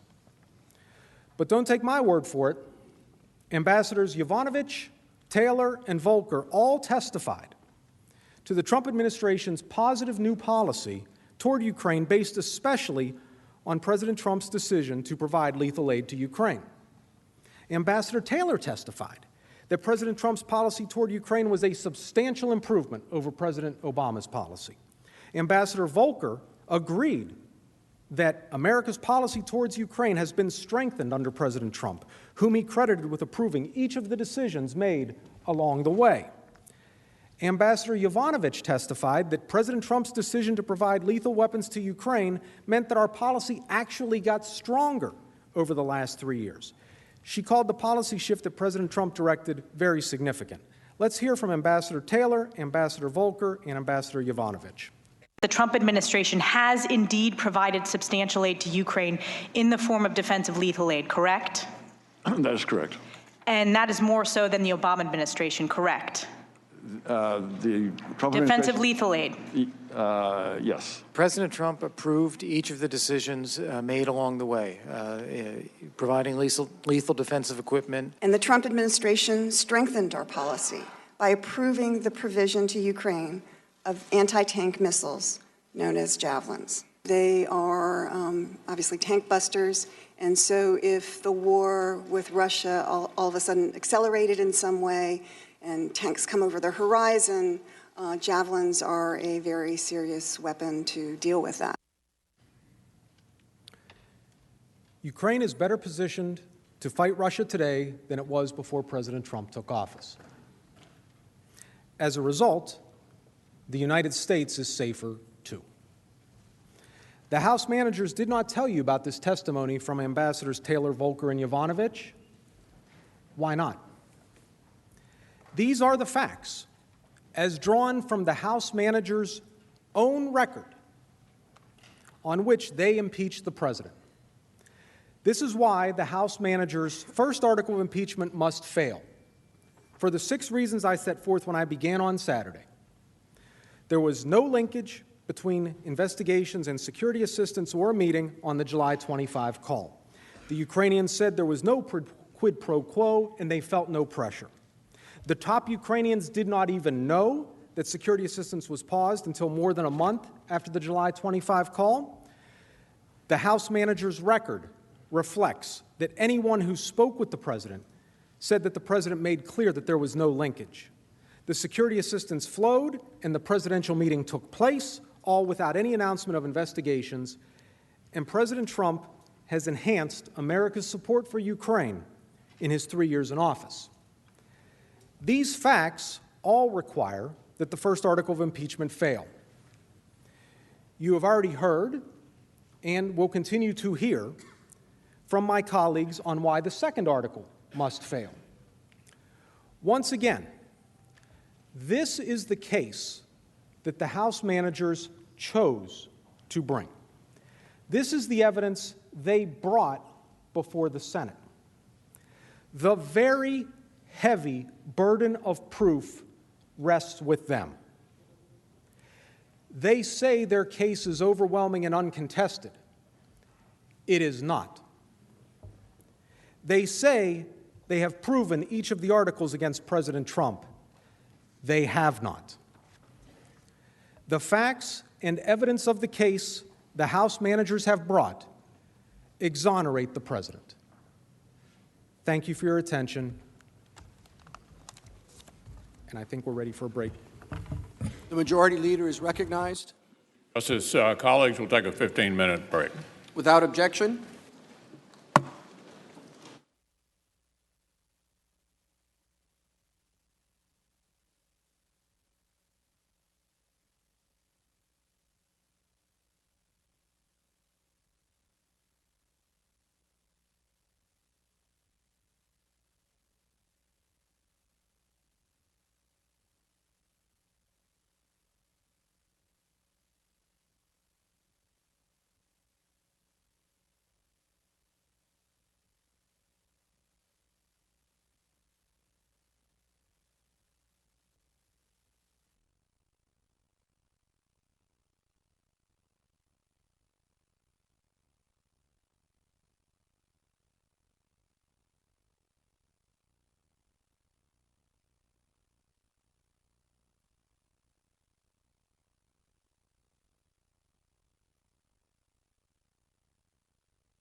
Sorry guys, I was trying to go through some other white papers and stuff, and all of a sudden I realized I didn't hear them talking anymore. Alright, so I haven't really heard anything that much surprising so far today. I completely agree with the point being made that even though Trump isn't necessarily doing things the way that they would normally have been done in our country, that's kind of what people voted him in to do.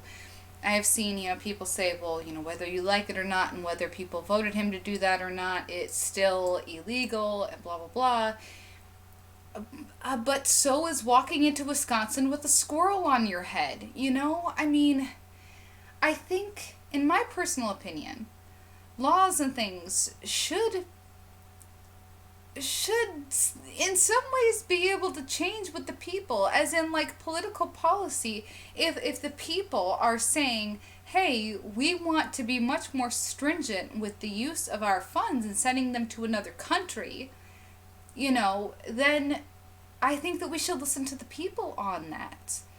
That, as I forget who it was that was saying it, but that is what Trump campaigned on. That was one of the big things he kept talking about over and over and over again, was us sending money and foreign aid to these other countries. And I'm an independent, but I agreed with him on that, because oftentimes when we send money and foreign aid to these other countries, it has a contract with it. I disagree with him completely when he said that the cash was just strapped to pallets. That's not how it works. We send money, we send people, we send resources, and it's all with a little note attached to it saying, yeah, by the way, you owe us one.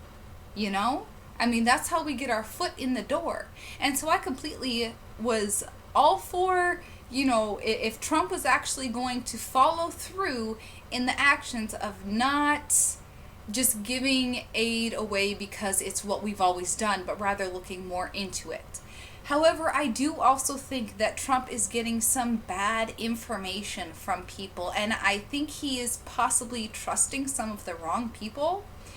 So, I feel like when he was being told about Marie Yovanovitch, he probably was led to believe that, I mean, we've heard the recording. I think we've all heard the recording by now, where he said, take her out. And he was told right before that she was going around saying stuff about him. So it's some of that kind of stuff when she is like, no, I wasn't doing that. We don't know, obviously. We're all just like flies on the courtroom wall, We weren't actually, we don't know what happened with Marie Yovanovitch. I don't think any of us were actually there and actually know her and actually have seen her working in person and know if she was talking about him behind his back or not. Okay, so he is taking somebody's word for it that is what she did. And that's a big part of what's going on here. So, it is what it is. The thing that does concern me is obstruction of Congress. I do want there to be accountability between the different branches of government. I don't think that our founding fathers, with their wisdom enough to make different branches of government that are supposed to work in conjunction with each other, that have to answer to each other, I don't think they would have at any point wanted the president to just have complete power to just decide things. But I do also think that our founding fathers, in a situation, if you approach them and you said to them, okay, the American people in general want this, but their representatives are saying, no, that's not how we do things, this is how we do things. Who do you think the president should listen to? I think our founding fathers would say the people, because they came from a situation in which parliamentary figures and the lords and the dukes and everything, they had power and they were presiding over certain areas, and then they would talk, to the big dudes, and then that's how all the laws would be made, all the taxes passed and everything. There was a bunch of corruption and imperialism and all kinds of crap happening. That's why they left. That's why America exists. It's because they didn't want that. So I think that our founding fathers ultimately would say, no, we do need to listen to the people. Now I'm not, I think they would probably all have different opinions over the specifics, but I mean, they all found a way to work together and to, even though they disagreed on stuff. It is crazy, Carolyn. By the way, thank you, Carolyn, and thank you, Petra, for joining this morning. You ladies are wonderful. Thank you so much. Okay, I don't know how much longer they're going to be in recess. I don't know. I guess maybe I will put on some tunes until they start. Actually, you know what? First, let's do this. So I mentioned that I'm going to be ending the impeachment trial stream at 4 o'clock Central Standard Time, 5 o'clock Eastern Standard Time for this House hearing that is going to be happening on H.R. 3621, which is the Student Borrower Credit Improvement Act, and a Senate amendment to H.R. 550. Merchant Mariners of World War II, it says no War Against Iran Act to repeal the authorization for use of military forces against Iraq. So let me read this. Okay. Text of Senate Amendment to H.R. 550.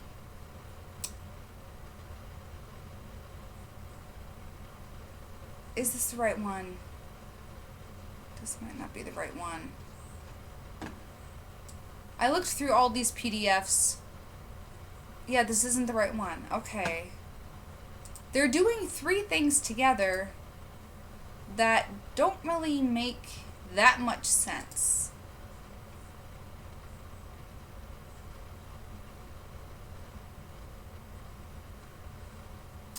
Okay. See, that one said 550, but then this one says 552. Repeal of authorization for use of military force against Iraq resolution of 2002.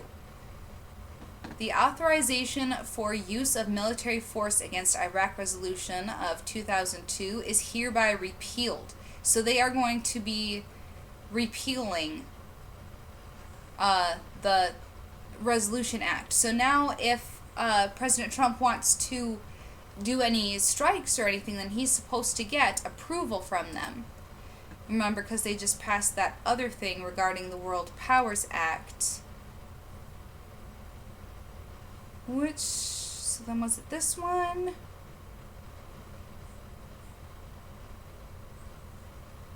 Yes, okay. Prohibition of unauthorized military force in or against Iran.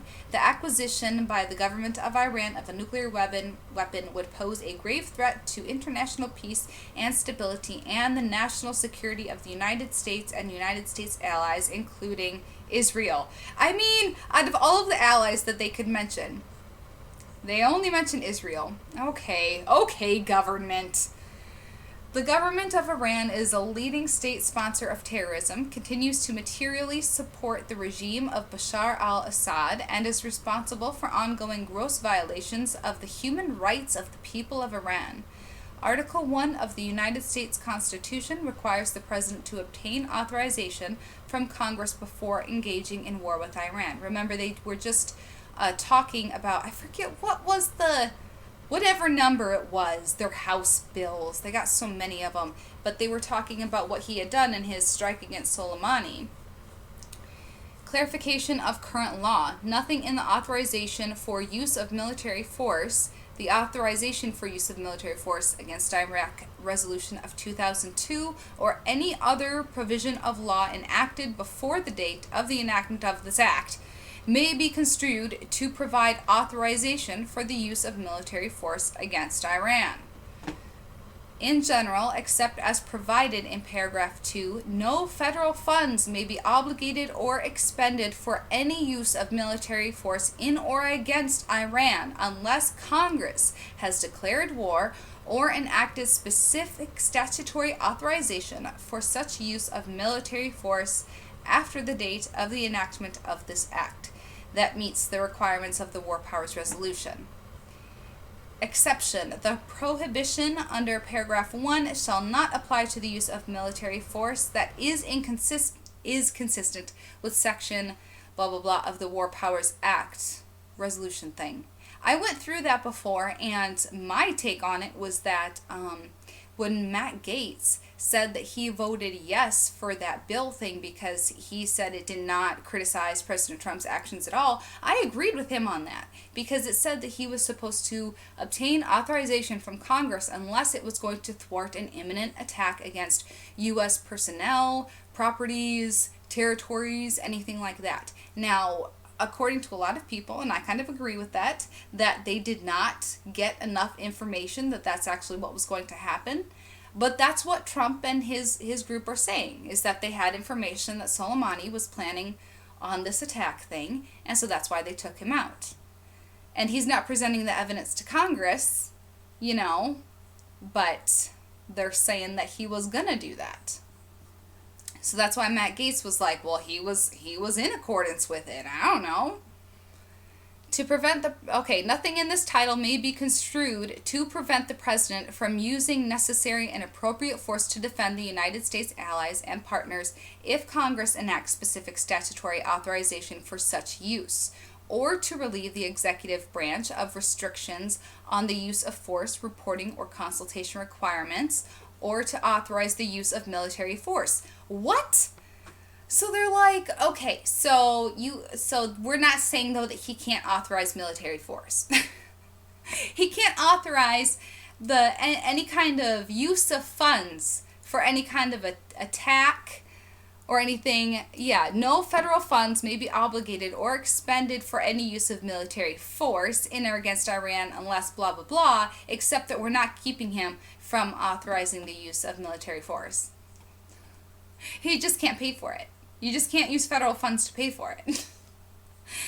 Hooray for our government.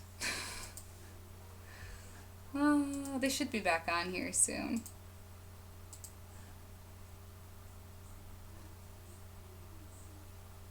Oh, Snafu's in here too. What's up, Snafu? Hey, hey, hey. How's it going? Did you put Christmas trees? It's not Christmas anymore, you goose. I didn't get to see Snafu's stream last night before it got taken down, but it showed up in my feed thing this morning, and so I was about to watch it, but I clicked on the little video that he did saying that it got taken down before I clicked on that, and then I was like, what? And then, so I don't even know why it showed up in my feed if it's not available to watch. And then I was upset because I was like, I wanted to watch that. What the heck? I couldn't watch it. NBC and those other people, they have software scrubbers. So, well, it's scrubbing software, I guess is a better term. So it's just a software, and like it knows what kind of media they're putting out. It knows what the video looks like of what they're putting out, right? So it just goes through all the platforms and Twitter and all the places, and it flags any material that matches their content to a certain degree. Yeah, Snafu Crew teaser. Yeah, and it was a real teaser because then, you know, I didn't even get to watch it. But they flag any kind of stuff that matches up to any percentage. So that's why they flagged one of my streams, and they didn't have a reason to, and then they had to repeal the claim because it only matched to a certain percent. And if it had been an actual person that was flagging these things, they would have seen, oh, that's not our stream, we can't claim that. Especially because it was 10 minutes of a 10-hour stream, you know? I mean, it goes to show you these algorithms are not always good about this stuff. It's ridiculous. I was kind of really hoping that they would not repeal it because I would have been able to do something. I would have at least been able to have YouTube be like, yo, don't do that, you know? I mean, I wouldn't have been able to like sue them. If I was a monetized channel and if they had kept my channel from making money by doing that, because it was pulled immediately when they put that claim out. It was immediately pulled. So, and that was, you know, one of my more popular streams. People tend to stop into the impeachment trial more than my other streams because they're in the morning. So if I had lost money on that, I would have been able to sue them for it.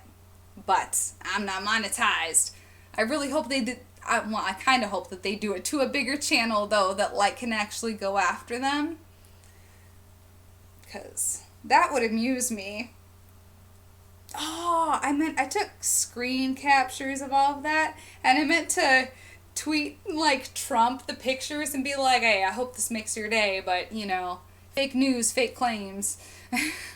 They're going around trying to claim independent journalism work as their own, acting like they own everything. Ridiculous. Ain't nobody needs your MSM stuff. We can do our own kind of work. So how are you guys doing? Are you doing amazing? I hope you are. I have been very concerned about some of our truther family members and stuff dealing with some random viruses. I've actually heard quite a few people talking about kind of the similar symptoms and things that are kind of similar to what I'm going through too, and it's really weirding me out, man. Like, really weirding me out. I had to go to the ER, not yesterday, but the day before. No, it was yesterday. Was it yesterday? I don't know. This weekend, I had to go to the ER because my jaw, like, one of my glands under my jaw all of a sudden swelled up, like, in just a matter of minutes. My jaw's been hurting me still since I had my surgery, but all of a sudden I don't know what's going on. So they put me on antibiotics that hopefully I'm not allergic to. And I'm just sitting here rambling, blah, blah, blah, blah, blah. Oh, good, everything is awesome except the sinus thing. Yeah, lots of people with headaches. Yup. Yeah, I have sinus issues too. I've had sinus issues my whole life, but it's like recently I wake up in the morning and my eyes are puffy, especially my left eye will be like super puffy. I don't know why. I've never had that issue before. I've always had sinus issues, but like never like this. It's crazy. In West Virginia, she was talking about like, that virus she's going through, and she has puffy eye stuff and everything from MS, and I'm wondering if I know MS does do that stuff, but what if it's something else too? It would be hard for someone like her and a lot of our other truther family members to know if it's, if it's something new or if it's just attached to other health problems. Like, I don't know, for me, example, I don't know if my jaw and my gland getting all swollen up, if that has to do with something, like maybe something went wrong with my surgery, maybe my jaw's not healing like it should, or maybe it's something else. I don't know.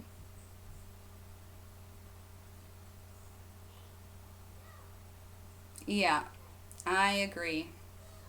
I have been seeing some crazy, crazy trails. Crazy ones. They're like just lines in the sky. Well, I mean, so descriptive, right? Excuse me, sorry. Got the sinus issues. Come with phlegm, isn't it lovely? Let me show ya.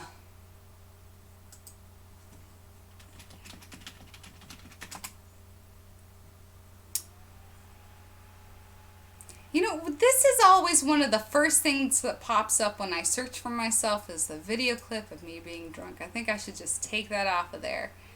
So I saw this. I'm just going to turn the sound off.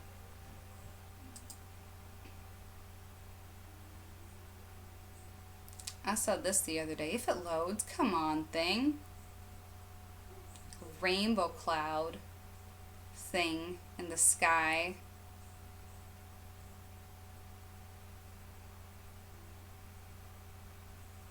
And then after that, I saw tons and tons of chemtrails. So you can kind of see them like all spread out across the sun right there.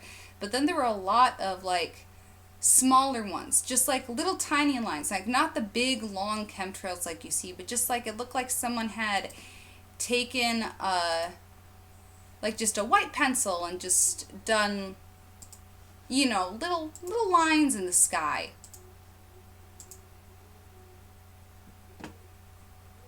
Yeah, beautiful death. Exactly. That's very good description.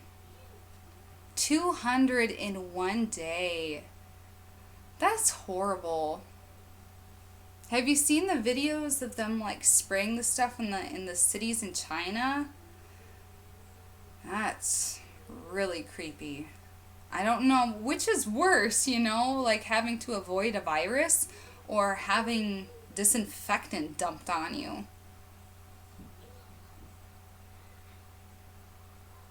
Gross.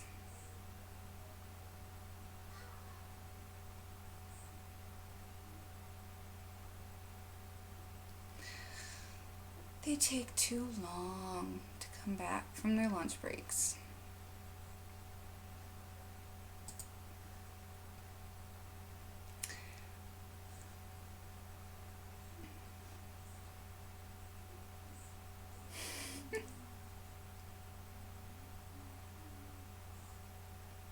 Yeah. Come to order. Oh, there we go. I don't know which would be better, disinfectant or virus. Majority Leader is recognized. It's my understanding that, having consulted with the president's lawyers, that we're looking at around 6 o'clock for dinner, and we'll plow right through till 6 o'clock. Thank you. President's counsel can continue with their case. Mr. Chief Justice, members of the Senate, House managers, there has been a lot of talk in both the briefs and in the discussions over the last week about one of our colleagues, former Mayor of New York, Rudy Giuliani. Mayor Giuliani served as one of the leaders of the President's defense team during the Mueller investigation. He's mentioned 531 times, 20 in the brief and about 511, give or take, in the arguments, including the motion day. We had a robust team that worked on the President's defense during the Mueller probe. It consisted of Mayor Giuliani, Andrew Economou, Stuart Roth, Jordan Sekulow, Ben Sisney, and Mark Goldfeder. Mayor Giuliani, of course, and Marty Raskin, as well as Jane Raskin. Jane Serene Raskin was one of the leading attorneys on the Mueller investigation for the defense of the president. The issue of Mayor Giuliani has come up here in this chamber a lot. We thought it would be appropriate now to turn to that issue, the role of the president's lawyer, his private counsel, in this proceeding. I would like to yield my time, Mr. Chief Justice, to Jane Serene Raskin.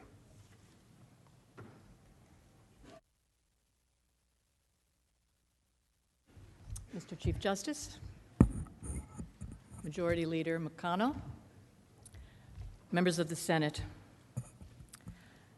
I expect you have heard American poet Carl Sandburg's summary of the trial lawyer's dilemma. If the facts are against you, argue the law. If the law is against you, argue the facts. If the facts and the law are against you, pound the table and yell like hell. Well, we've heard the House managers do some table pounding and a little yelling. But in the main, they've used a different tactic here, a tactic familiar to trial lawyers, though not mentioned by Mr. Sandburg. If both the law and the facts are against you, present a distraction. Emphasize a sensational fact, or perhaps a colorful and controversial public figure who appears on the scene. Then distort certain facts, ignore others, even when they're the most probative, make conclusory statements, and insinuate the shiny object is far more important than the actual facts allow. In short, divert attention from the holes in your case. Rudy Giuliani is the House manager's colorful distraction. He's a household name, legendary federal prosecutor who took down the mafia, corrupt public officials, Wall Street racketeers, crime-busting mayor who cleaned up New York and turned it around, a national hero, America's mayor after 9/11, and after that, an internationally recognized expert on fighting corruption. To be sure, Mr. Giuliani has always been somewhat of a controversial figure for his hard-hitting, take-no-prisoner approach. But it's no stretch to say that he was respected by friend and foe alike for his intellect, his tenacity, his accomplishments, and his fierce loyalty to his causes and his country. And then, the unthinkable. He publicly supported the candidacy of President Trump, the one who was not supposed to win. And then, in the spring of 2018, he stood up to defend the president, successfully it turns out, against what we all now know as the real debunked conspiracy theory, that the Trump campaign colluded with Russia during the 2016 campaign. The House managers would have you believe that Mr. Giuliani is at the center of this controversy. They've anointed him the proxy villain of the tale, the leader of a rogue operation. Their presentations were filled with ad hominem attacks and name-calling. Cold-blooded political operative, political bagman. But I suggest to you that he's front and center in their narrative for one reason and one reason alone: to distract from the fact that the evidence does not support their claims. So what's the first tell that Mr. Giuliani's role in this may not be all that it's cracked up to be? They didn't subpoena him to testify. In fact, Mr. Schiff and his committee never even invited him to testify. They took a stab at subpoenaing his documents back in September, and when his lawyer responded with legal defenses to the production, the House walked away. But if Rudy Giuliani is everything they say he is, don't you think they would have subpoenaed and pursued his testimony? Ask yourselves, why didn't they? In fact, it appears the House committee wasn't particularly interested in presenting you with any direct evidence of what Mayor Giuliani did or why he did it. Instead, they ask you to rely on hearsay, speculation, and assumption, evidence that would be inadmissible in any court. For example, the House managers suggest that Mr. Giuliani, at the president's direction, demanded that Ukraine announce an investigation of the Bidens and Burisma before agreeing to a White House visit. They base that on a statement to that effect by Ambassador Sondland. But what the House managers don't tell you was that Sondland admitted he was speculating about that. He presumed that Mr. Giuliani's requests were intended as a condition for a White House visit. Even worse, his assumption was on third-hand information.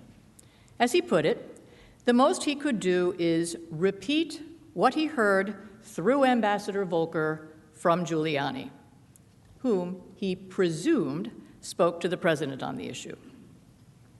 And by the way, as Mr. Purpura has explained, the person who was actually speaking to Mr. Giuliani, Ambassador Volker, testified clearly that there was no linkage between the meeting with President Zelensky and Ukrainian investigations. The House managers also make much of a May 23rd White House meeting during which the president suggested to his Ukraine working group, including Ambassadors Volker and Sondland, that they should talk to Rudy. The managers told you that President Trump gave a directive and a demand that the group needed to work with Giuliani if they wanted him to agree with the Ukraine policy they were proposing. But those words, directive and demand, are misleading. They misrepresent what the witnesses actually said.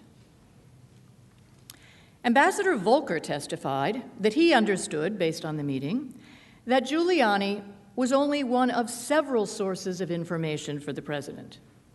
And the president simply wanted officials to speak to Mr. Giuliani because he knows all these things about Ukraine. As Volker put it, the president's comment was not an instruction, but just a comment. Ambassador Sondland agreed. He testified that he didn't take it as an order, and he added that the president wasn't even specific about what he wanted us to talk to Giuliani about.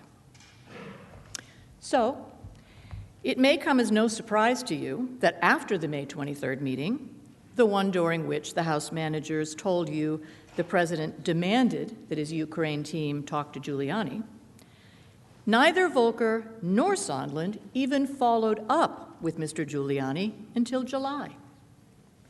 And the July follow-up by Mr. Volker happened only because the Ukrainian government asked to be put in touch with him. Volker testified that President Zelensky's senior aide, Andriy Yermak, approached him to ask to be connected to Mr. Giuliani. House Democrats also rely on testimony that Mayor Giuliani told Ambassadors Volker and Sondland that, in his view, to be credible, a Ukrainian statement on anti-corruption should specifically mention investigations into 2016 election interference and Burisma. But when Ambassador Volker was asked whether he knew if Giuliani was, and these are his words, conveying messages that President Trump wanted conveyed to the Ukrainians, Volker said that he did not have that impression. And he believed that Giuliani was doing his own communication about what he believed he was interested in. But even more significant than their reliance on presumptions, assumptions, and unsupported conclusions is the manager's failure to place in any fair context Mr. Giuliani's actual role in exploring Ukrainian corruption. To hear their presentation, you might think that Mayor Giuliani had parachuted into the president's orbit in the spring of 2019 for the express purpose of carrying out a political hit job. They'd have you believe that Mayor Giuliani was only there to dig up dirt against former Vice President Biden because he might be President Trump's rival in the 2020 election. Of course, Mr. Giuliani's intent is no small matter here. It's a central and essential premise of the House manager's case that Mr. Giuliani's motive in investigating Ukrainian corruption and interference in the 2016 election was an entirely political one, undertaken at the president's direction. But what evidence have the managers actually offered you to support that proposition? On close inspection, it turns out virtually none.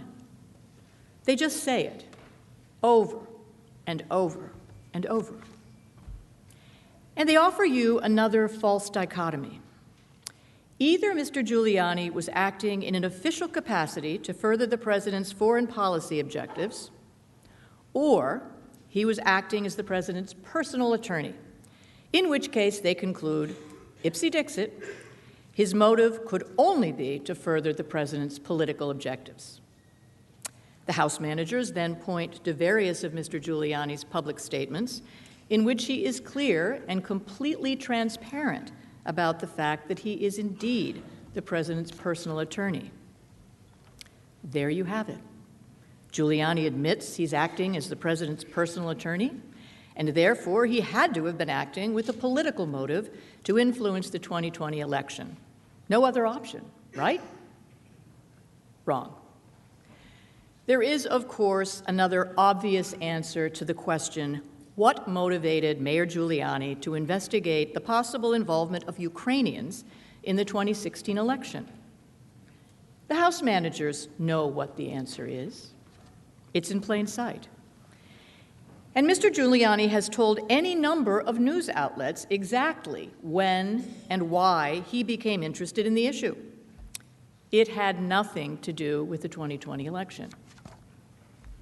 Mayor Giuliani began investigating Ukraine corruption and interference in the 2020 election way back in November of 2018, a full 6 months before Vice President Biden announced his candidacy, and 4 months before the release of the Mueller report, when the biggest false conspiracy theory in circulation, that the Trump campaign had colluded with Russia during the 2016 campaign was still in wide circulation. As The Hill reported, as President Trump's highest-profile defense attorney, the former New York City mayor, often known simply as Rudy, believed the Ukrainians' evidence could assist in his defense against the Russian collusion investigation and former special counsel Robert Mueller's final report. So Giuliani began to check things out in late 2018 and early 2019.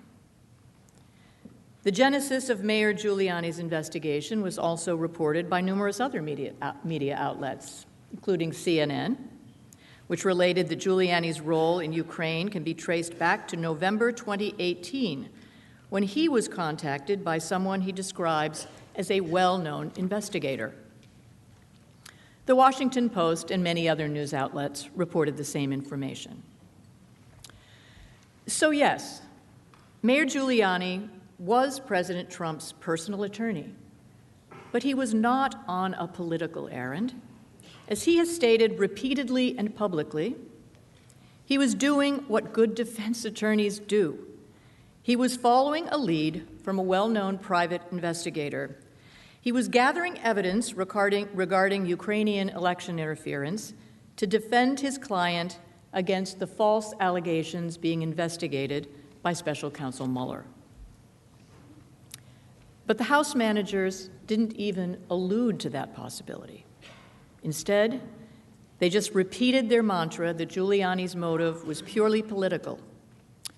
And that speaks volumes about the bias with which they have approached their mission. The bottom line is, Mr. Giuliani defended President Trump vigorously, relentlessly, and publicly throughout the Mueller investigation, and in the nonstop congressional investigations that followed, including the attempted Mueller redo by the House Judiciary Committee, which the managers would apparently like to sneak in the back door here.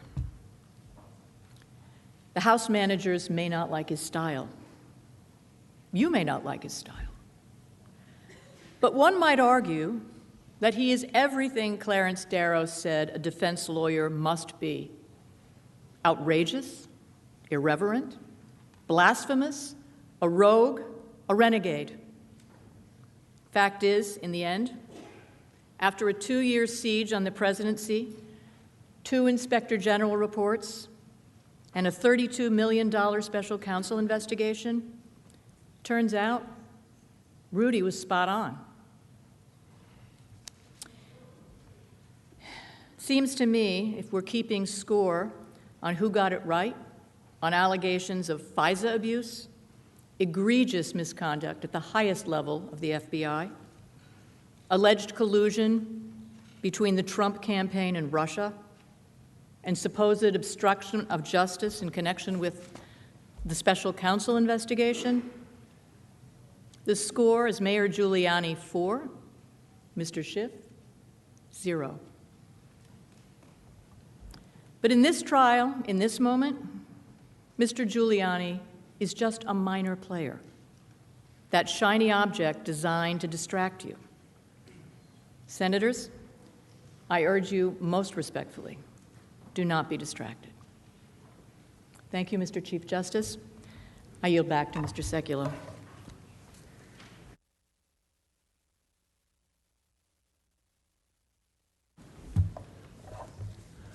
Mr. Chief Justice, members of the Senate, House managers, we're going to now move to a section dealing with the law. 2 issues in particular that my colleague, Pat Philbin, the Deputy White House Counsel, will be addressing. Issues involving due process and issues, specifically legal issues, dealing with the second article of impeachment, obstruction of Congress. So I will yield my time now, Mr. Chief Justice, to Mr. Philbin.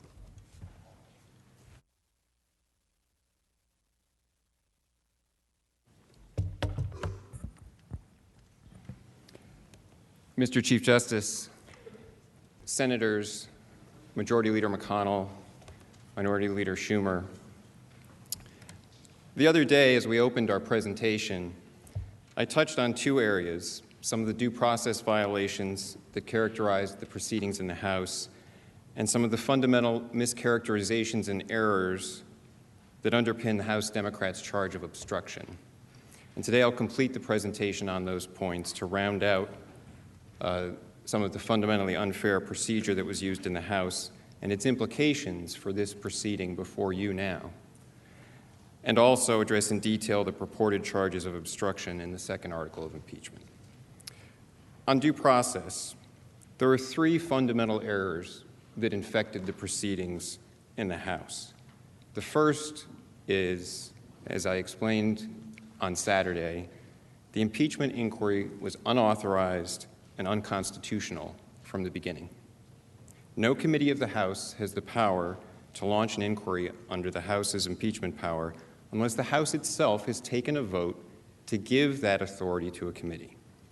I noted that in cases such as Rumley versus United States and United States versus Watkins, the Supreme Court has set out these principles, general principles derived from the Constitution, which assigns authority to each chamber of the legislative branch, to the House and to the Senate, but not to individual members or to subcommittees. For an authority of the House to be transferred to a committee, the House has to vote on that. The D.C. Circuit has distilled the principles from those cases this way. To issue a valid subpoena, a committee or subcommittee must conform strictly to the resolution establishing its investigatory powers. That was the problem here. There was no such resolution. There was no vote from the House authorizing the issuance of subpoenas under the impeachment power. So this inquiry began with nearly 24 invalid subpoenas. The Speaker had the House proceed on nothing more than a press conference in which she purported to authorize committees to begin an impeachment power. Under the Constitution, she lacked that authority. As the chairman of the House Judiciary Committee during the Nixon impeachment inquiry pointed out, Peter Rodino explained that such a resolution from the House has always been passed by the House. It is a necessary step if we are to meet our obligations. So we began this process with unauthorized subpoenas that imposed no compulsion on the executive branch to respond with documents or witnesses. And I'll be coming back to that point, that threshold foundational point, when we get to the obstruction charge. The second fundamental due process error is that the House Democrats denied the president basic due process required by the Constitution and by fundamental principles of fairness in the procedures that they used for the hearings. And I'm not going to go back in detail over those. As we heard from Judge Starr, the House Democrats essentially abandoned the principles that have governed impeachment inquiries in the House for over 150 years. And I'll touch on just a few points and respond to a couple of points that the House managers have made. The first is that in denying due process rights, the House proceedings were a huge reversal from the positions House Democrats themselves have taken in the recent past, particularly in the Clinton impeachment proceeding. And I believe we have Manager Nadler's description of what was required.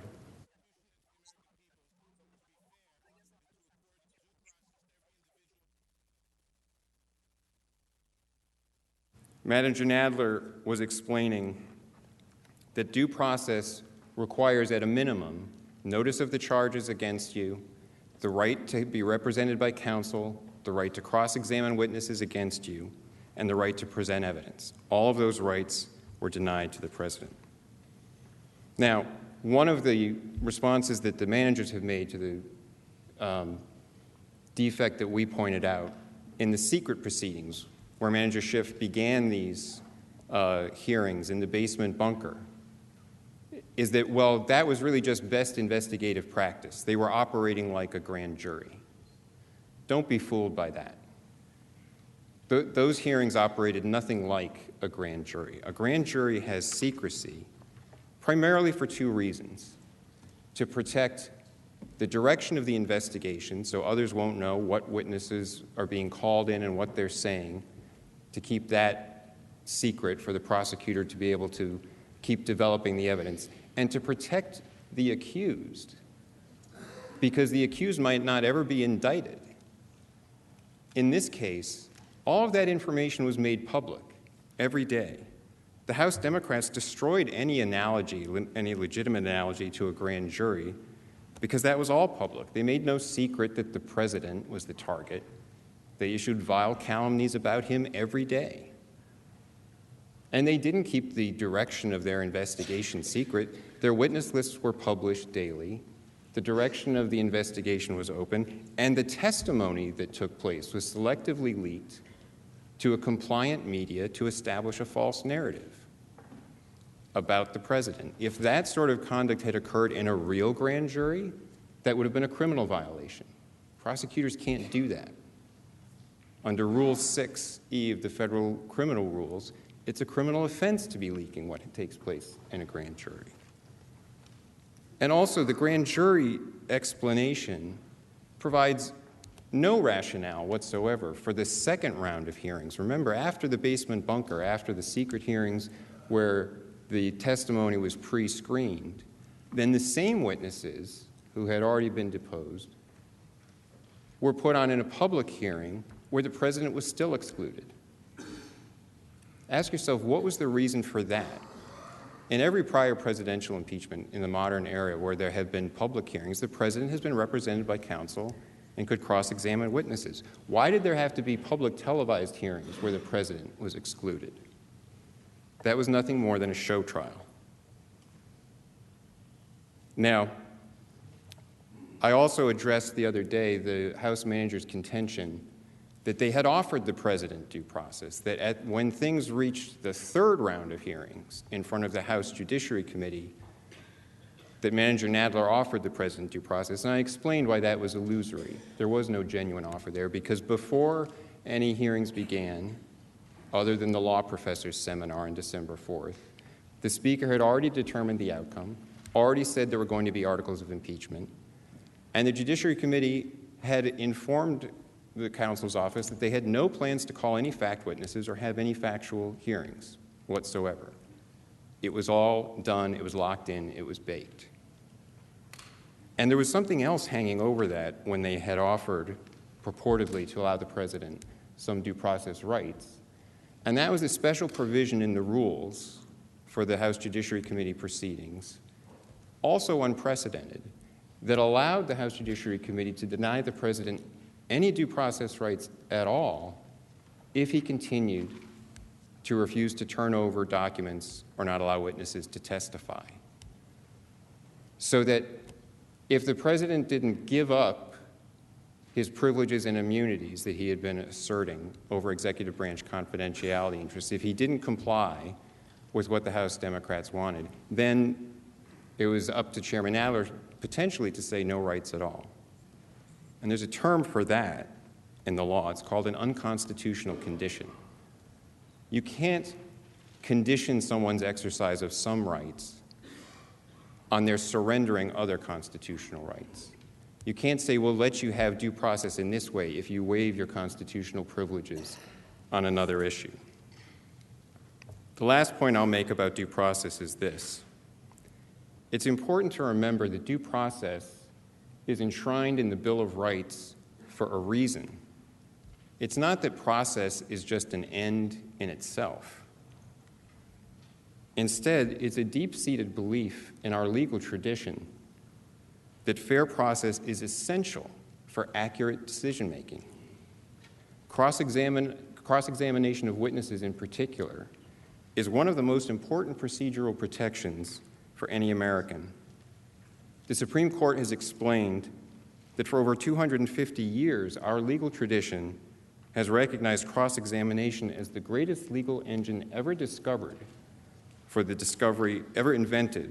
the discovery of truth. So why did House Democrats jettison every precedent and every principle of due process in the way they devised these hearing procedures? Why did they devise a process that kept the president locked out of any hearings for 71 of the 78 days of the so-called investigation? I would submit because the process was never about finding the truth. The process was about achieving a predetermined outcome on a timetable and having it done by Christmas. And that is what they achieved. Now, the third fundamental due process error is that the whole foundation of these proceedings was also tainted beyond repair because an interested fact witness supervised and limited the course of the factual discovery, the course of the hearings. And I explained the other day that Manager Schiff had a reason, potentially, because of his office's contact with the so-called whistleblower and what was discussed and how the complaint was framed, which all remained secret, to limit inquiry into that, which is relevant. The whistleblower began this whole process, his bias, his motive, why he was doing it, what his sources were. That's relevant to understand what generated this whole process. But there was no inquiry into that. So what conclusion does this all lead to, all of these due process errors that have infected the proceeding up to now? I think it's important to recognize the right conclusion is not that this body, this chamber, should try to redo everything, to start bringing in new evidence, bring in witnesses because the president wasn't allowed witnesses below, and redoing the whole process. And that's for a couple of reasons. One is, first, as my colleagues have demonstrated, despite the one-sided unfair process in the House, the record that the House Democrats collected through that process already shows that the president did nothing wrong. It already exonerates the president. But the second and more important reason is because of the institutional implications it would have for this chamber. Whatever precedent is set, whatever this body accepts now as a permissible way to bring an impeachment proceeding and to bring it to this chamber becomes the new normal.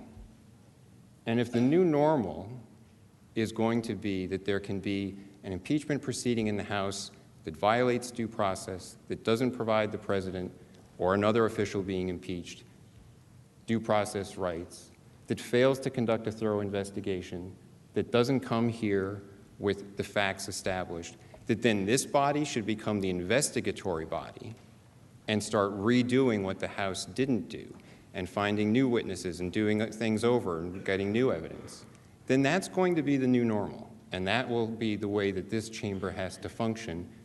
And there'll be a lot more impeachments coming because it's a lot easier to do an impeachment if you don't have to follow due process and can come here and expect the Senate to do the work that the House didn't do. I would submit that is not the constitutional function of this chamber sitting as a court of impeachment. And it should not put, this chamber should not put its imprimatur on a process in the House that would force this chamber to take on that role.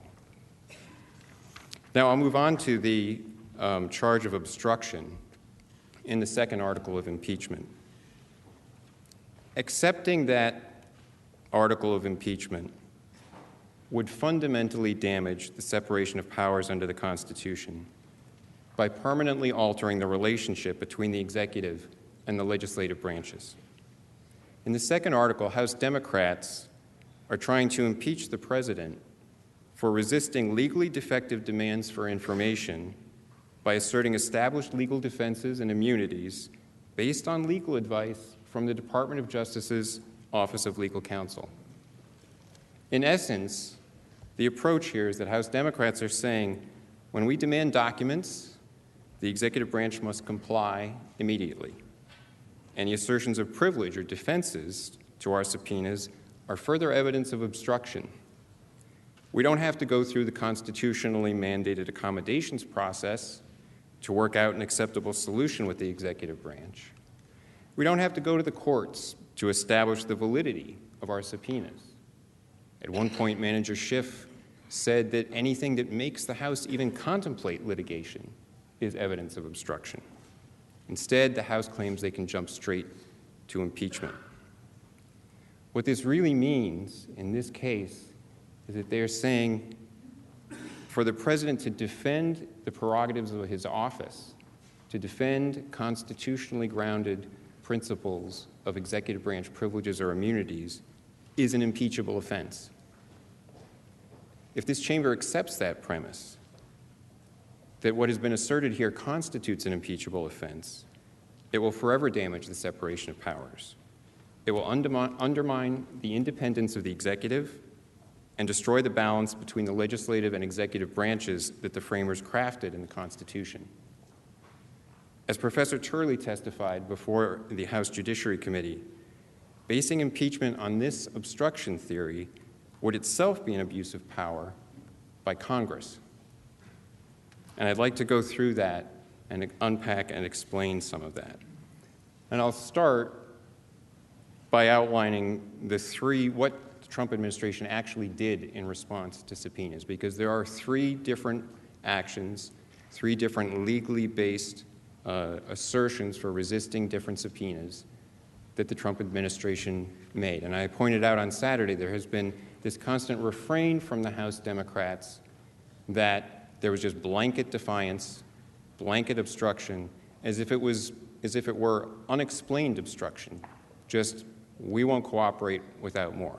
And that's not true. There were very specific legal grounds provided, and each one was supported by an opinion from the Department of Justice's Office of Legal Counsel. So the first is executive branch officials declined to comply with subpoenas that had not been authorized. And that's the point I made at the beginning. There was no vote from the House. Without a vote from the House, the subpoenas that were issued were not authorized. And I pointed out that in an October 18th letter from the White House counsel, that specific ground was explained. And it wasn't just from the White House counsel. There were other letters. On the screen now is an October 15th letter from OMB, which explained, absent a delegation by a House rule or a resolution of the House, none of your committees has been delegated jurisdiction to conduct an investigation pursuant to the impeachment power under Article 1, Section 2 of the Constitution. And the letter went on to explain that legal rationale. Not blanket defiance. There are specific exchanges of letters explaining these legal grounds for resisting.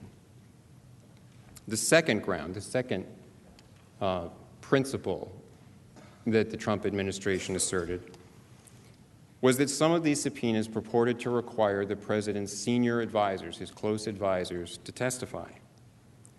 Following at least 50 years of precedent, the Department of Justice's Office of Legal Counsel advised that 3 senior advisors to the president, the acting White House Chief of Staff, the legal advisor to the National Security Council, and the Deputy National Security Advisor, were absolutely immune from compelled congressional testimony. And based on that advice from the Office of Legal Counsel, the president directed those advisors not to testify. Administrations of both political parties have asserted this immunity since the 1970s. President Obama asserted it as to the Director of Office of Political Strategy and Outreach. President George W. Bush asserted it as to his former counsel and to his White House Chief of Staff. President Clinton asserted it as to 2 of his counsels. President Reagan asserted it as to his counsel, Fred Fielding, and President Nixon asserted it. This is not something that was just made up recently. There's a decades-long history of the Department of Justice providing the opinion that senior advisors to the president are immune from compelled congressional testimony. And it's the same principle that was asserted here. And there are important rationales behind this immunity. One is that the president's most senior advisors are essentially his alter egos. And allowing Congress to subpoena them and compel them to come testify would be tantamount to allowing Congress to subpoena the president and force him to come testify. But that, under the separation of powers, would not be tolerable. Congress could no more do that with the president than the president could force members of Congress to come to the White House and answer to him. There's also a second and important rationale behind this immunity, and that relates to executive privilege. The immunity protects the same interests that underlie executive privilege. The Supreme Court has recognized executive privilege that protects the confidentiality of communications with the president and deliberations within the executive branch is, as the court put it in United States versus Nixon, the privilege is fundamental to the operation of government and inextricably rooted in the separation of powers under the Constitution. So the Supreme Court has recognized the executive needs this privilege to be able to function. It's rooted in the separation of powers. As Attorney General Janet Reno advised President Clinton, the immunity such advisors enjoy from testimonial compulsion by a congressional committee is absolute and may not be overborne by competing congressional interests. So that's Attorney General Reno and President Clinton. This is not a partisan issue. This is not a Republican or Democrat issue. Administrations of both parties assert this principle of immunity for senior advisors. And why does it matter? It matters because the Supreme Court has explained the fundamental principle behind executive privilege is that it's necessary to have confidentiality in communications and deliberations in order to have good and worthwhile deliberations, in order to have people provide their candid advice to the president. Because if they knew what they were going to say was going to be on the front page of the Washington Post the next day or the next week, they wouldn't tell the president what they actually thought. If you want to have good decision-making, there has to be that zone of confidentiality. And this is the way the Supreme Court put it. Quote, "Human experience teaches that those who expect public dissemination of their remarks may well temper candor with a concern for appearances and for their own interests to the detriment of the decision-making process." End quote. That was also from United States versus Nixon. So those are exactly the interests that are protected by having senior advisors to the president be immune from compelled congressional testimony, because once someone is compelled to sit in the witness seat and start answering questions, it's very hard for them to protect that privilege, to make sure that they don't start revealing something that was discussed. So for a small circle of those close to the president, for the past 40 to 50 years, administrations of both parties have insisted on this principle. Now, the other night, the House managers, when we were here very late last week, they suggested that executive privilege was a distraction, and Manager Nadler called it nonsense. Not at all. It is a principle recognized by the Supreme Court, a constitutional principle grounded in the separation of powers. They also asserted that this immunity has been rejected by every court that has addressed it, as if to make it seem that lots of courts have addressed this. They've all said that this theory just doesn't fly. That's not accurate. That's not true. In fact, in most instances, once the president asserts immunity for a senior advisor, the accommodations process between the executive branch and the legislature begins, and there's usually some compromise to allow perhaps some testimony not in an open hearing, but in a closed hearing or in a deposition, perhaps to provide some other information instead of live testimony. There's a compromise. But the only two times it's been litigated, district courts, it is true, rejected the immunity. One was in a case involving former counsel to President George W. Bush, Harriet Miers. The district court rejected the immunity, but immediately on appeal, the Court of Appeals for the D.C. Circuit stayed that decision.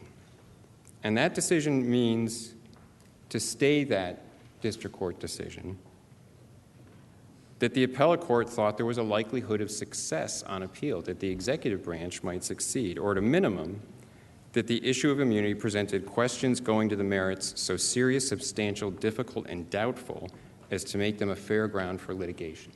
So the first decision was stayed.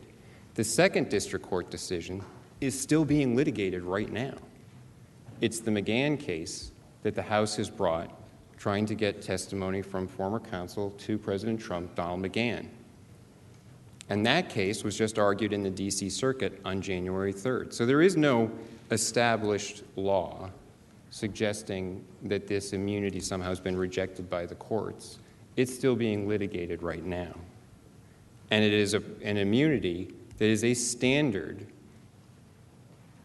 principle asserted by every administration of both parties for the past 40 years. Asserting that principle can't be treated as obstruction of Congress. The third action that the president took, that the administration took, related to the fact that House Democrats' subpoenas tried to shut out executive branch counsel, agency counsel, from the depositions of executive branch employees. Now, the Office of Legal Counsel concluded that congressional committees may not bar agency counsel from assisting an executive branch witness without contravening the legitimate prerogatives of the executive branch, and that attempting to enforce a subpoena while barring agency counsel, quote, would be unconstitutional, unquote. The president relied on that legal advice here. As Judge Starr pointed out, the president was consulting with the Department of Justice, receiving advice from the very respected Office of Legal Counsel, and following that advice about the constitutional prerogatives of his office and the constitutional prerogatives of the executive branch. Again, administrations of both political parties have recognized the important role that agency counsel plays. In the Obama administration, the Office of Legal Counsel stated that exclusion of agency counsel, quote, could potentially undermine the president's constitutional authority to consider and assert executive privilege where appropriate. So why is agency counsel important? As I tried to explain, the executive privilege of confidentiality for communications with the president, for internal deliberative communications of the executive branch, those are important legal rights. They're necessary for the proper functioning of the executive branch. And agency counsel is essential to protect those legal rights. When an individual employee goes in to testify, he or she might not know, probably would not know, where is the line for what's covered by executive privilege or deliberative process privilege? Not things that employees necessarily know. And their personal counsel, even if they're permitted to have their personal counsel with them, same thing. Most attorneys for employees don't know the finer points of executive branch confidentiality interests, of deliberative process privilege, and it's also not their job to protect those interests. They're the personal lawyer for the employee who's testifying, trying to protect that employee from potential legal consequences. We usually have lawyers to protect legal rights. So it makes sense when there is an important legal and constitutionally based right at stake, the executive privilege, that there should be a lawyer there to protect that right for the executive branch. And that's the principle that the Office of Legal Counsel endorsed. This also doesn't raise any insurmountable problems for congressional investigations or finding information. In fact, just as recently as April 2019, the House Committee on Oversight and Government Reform reached an accommodation with the Trump administration after the administration had declined to make someone available for a deposition because of the lack of agency counsel. And that issue was worked out, an accommodation was made, and there was some testimony provided in other circumstances. So it doesn't always result in the kind of escalation that was seen here straight to impeachment. The accommodation process can work things out. House Democrats have pointed to a House rule that excludes agency counsel, but of course a House rule cannot override a constitutional privilege. So those are the three principles that the Trump administration asserted. Now I'd like to turn to the claim that somehow this assertion of these principles created an impeachable offense. The idea that asserting defenses and immunities, legal defenses and immunities in response to subpoenas, acting on advice of the Department of Justice is an impeachable offense is absurd, and it is dangerous for our government. Let me explain why.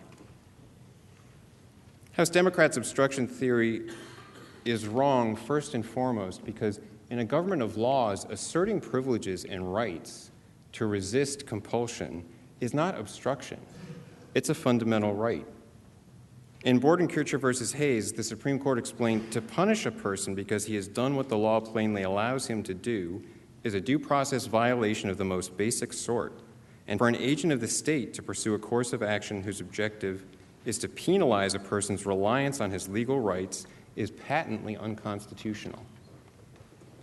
This is a principle that in the past, in the Clinton impeachment, was recognized across the board, that it would be improper to suggest that asserting rights is an impeachable offense. Harvard law professor Lawrence Tribe said, quote, "The allegations that invoking privileges and otherwise in using the judicial system to shield information is an abuse of power that should lead to impeachment and removal from office is not only frivolous, but also dangerous." And Manager Nadler then said that the use of a legal privilege is not illegal or impeachable by itself, a legal privilege, executive privilege. And Minority Leader Schumer in the Clinton impeachment expressed the same view. To suggest that any subject of an investigation, much less the president, with obligations to the institution of the presidency, is abusing power and interfering with an investigation by making legitimate legal claims using due process and asserting constitutional rights is beyond serious consideration. And that was exactly correct then, and it's exactly correct now. Now, more important than simply the principle that asserting rights can't be considered obstruction, when the rights the president is asserting are based on executive privilege, when they are constitutionally grounded principles that are essential for the separation of powers and protecting the institution of the office of the presidency, to call that obstruction is to turn the Constitution on its head. Defending the separation of powers cannot be deemed an impeachable offense without destroying the Constitution. Accepting that approach would do permanent damage to the separation of powers, and it would allow the House of Representatives to turn any disagreement with the executive over informational demands into a supposed basis for removing the president from office. It would effectively create for us the very parliamentary system that the framers sought to avoid. Because by making any demand for information and goading the executive to a refusal and treating that then as impeachable, the House would effectively be able to function with a no-confidence vote power. Now, that is not the framers' design. The legislative and executive branches frequently clash on questions of constitutional interpretation, including about congressional demands for information. These conflicts have happened since the founding. In 1796, George Washington, first president, resisted demands from Congress for information about the negotiation of the Jay Treaty. And there have been conflicts between the executive and the Congress in virtually every administration since then about congressional demands for information. The Founding Fathers expected the branches to have these conflicts. James Madison pointed out that the legislative, executive, and judicial departments must, in the exercise of their functions, be guided by the text of the Constitution according to its own interpretation of it, each according to its own interpretation of it. It was recognized that there would be friction. Similarly, in Federalist 51, Madison pointed out that the great security against a gradual concentration of the several powers in the same department consists in giving to those who administer each department the necessary constitutional means and personal motives to resist encroachment of the others. This is checks and balances, this friction, this clashing between the branches. It is not evidence of an impeachable offense. It's the separation of powers in its practical operation. It's part of the constitutional design. Now, the proper and historically accepted way that these disagreements have been resolved is through the constitutionally mandated accommodations process. Courts have explained that the branches are required to engage in an accommodations process to resolve disagreements where there's a clash over a demand for information. As the D.C. Circuit has explained, when Congress asks for information from the executive branch that triggers, quote, an implicit constitutional mandate to seek optimal accommodation of the needs of the conflicting branches, end quote. The goal is to accommodate the needs of both branches to reach a compromise. If that accommodation process fails, Congress has other tools at its disposal to address a disagreement. The House traditionally has proceeded to contempt, to a vote on a contempt resolution. In recent times, the House has taken the position that it may sue in the courts to determine the validity of its subpoenas and secure an injunction to enforce them. Now, the House managers have pointed out that the Trump administration, when it was sued in the McGahn case and other cases, has taken the view that those cases are not justiciable in Article III courts. That is correct. That is the view of the Trump administration. That was the view of the Obama administration. And so there is that resistance in the court cases to the jurisdiction of the courts to address those. But I think House managers are missing the point when they identify that position that the administration has taken. Because the House cannot claim that they have a mechanism for going to court. They're in court right now asserting that mechanism in the McGahn case. And then simultaneously claim that, well, they don't have to bother with that mechanism, they can jump straight to impeachment. Impeachment under the Constitution is the thermonuclear weapon of interbranch friction. And where there is something like a rifle or a bazooka at the House's disposal to address some friction with the executive branch, that is the next step. It is incrementalism in the Constitution, not jumping straight to impeachment, that is the solution. If the House could jump straight to impeachment, that would alter the relationship between the branches. It would suggest that the House could make itself superior over the executive, dangle the threat of impeachment over any demand for information made to the executive. That's contrary to the framers' plan. Madison explained that where the executive and the legislative branches come into conflict, this is in Federalist 49, he said, quote, neither of them, it is evident, can pretend to an exclusive or superior right of settling the boundaries between their respective powers, end quote. But that is exactly what the House managers have asserted in this case. They have said that the House becomes supreme, there's no need for them to go to court, the executive must be wrong, any resistance to their subpoena is obstruction. If you claim that our subpoena is invalid, we don't have to do anything to address that concern. We will just impeach you because resistance is obstruction of Congress. And the House Committee even put it this way in their report, the Judiciary Committee. They said that the House itself, they effectively have said that the House is the judge of its own powers because what they said was, quote, the Constitution gives the House the final word, end quote. That's on page 154 of the House Judiciary Committee report. And what that is essentially saying, they point to the fact that Article 1, Section 2 gives the House the sole power of impeachment. And they claim that because it's the sole power of impeachment, the courts have no role, the House is the final word, it's the judge of its own powers. But that's contrary to the constitutional design. There is no power that is unchecked in the Constitution. The sole power of impeachment given to the House simply means that that power is given solely to the House, not anywhere else. The Constitution does not say that the power of impeachment is the paramount power that makes all other constitutional rights and privileges and prerogatives of the other branches fall away. The framers recognized that there could be partisan impeachments. There could be impeachments for the wrong reasons.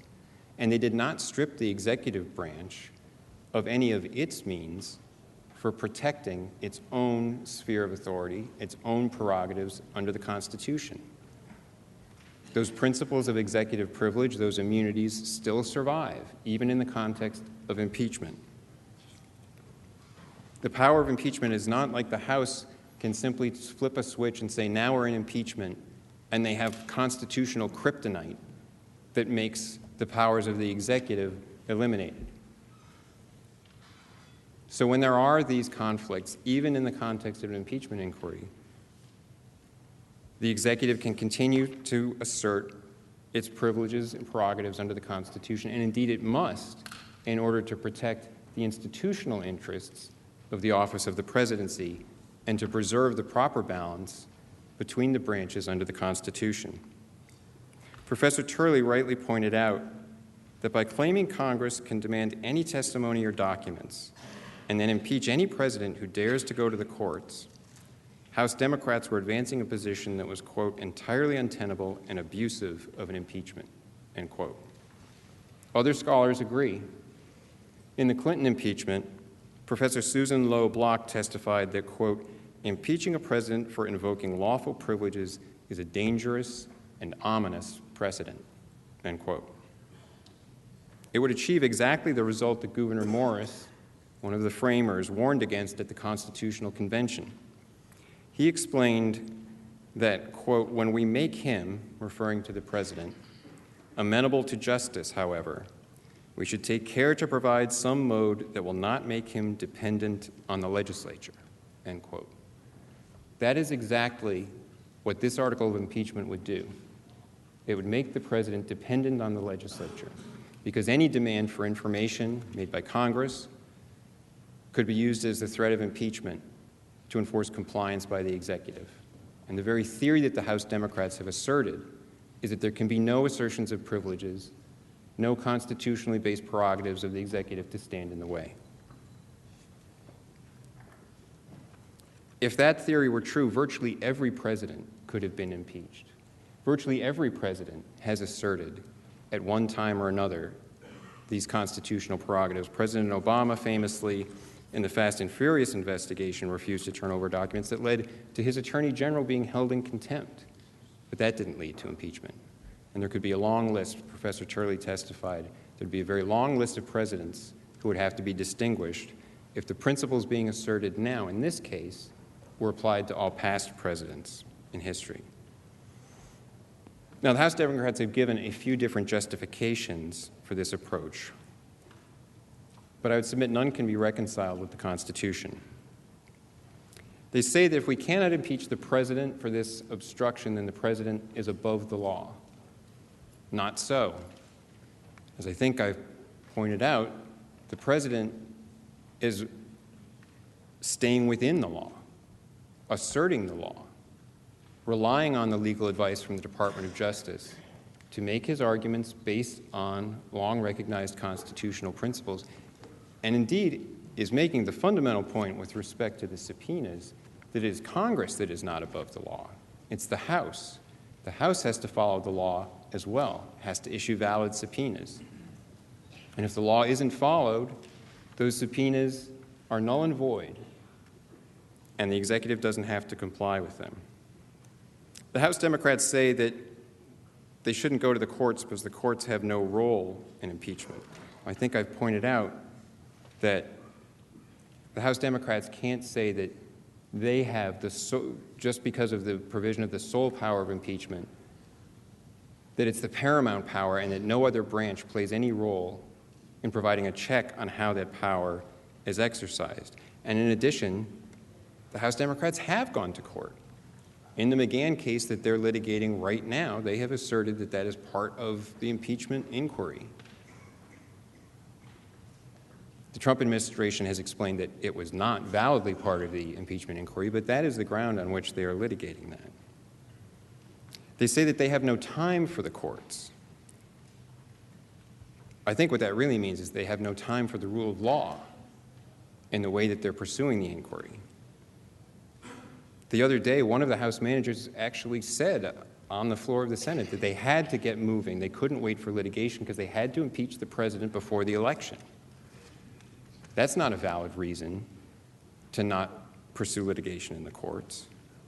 And I think it's relevant to bear in mind, what sort of delay are we talking about?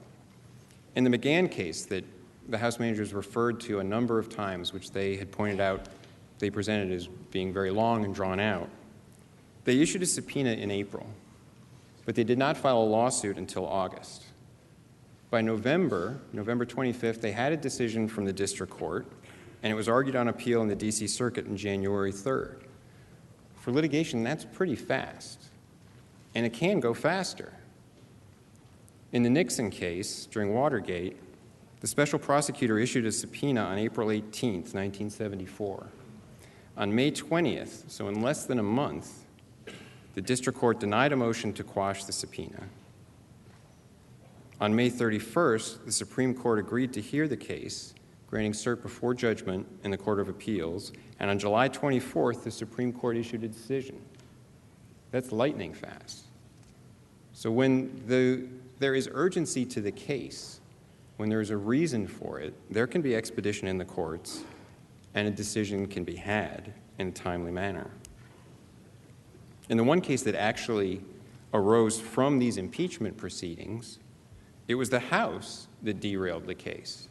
This was the case involving Deputy National Security Advisor Charlie Kupperman, because when he received a subpoena, he went to court and asked the court for a declaratory judgment explaining what his obligations were. Should he take the directive from the president that he was immune and not go, or should he obey the subpoena? Now, in that case, he filed suit on October 25th. The court, within a few days, set an expedited briefing schedule, but the House withdrew the subpoena on November 5th, just 11 days later, in order to moot the case. So I think litigation is a viable avenue, along with the accommodation process as a first step. Then if the House believes that it can go to court and wants to litigate the jurisdiction and litigate the validity of its subpoenas, that's also available to them. But impeachment, as the first step, doesn't make any sense.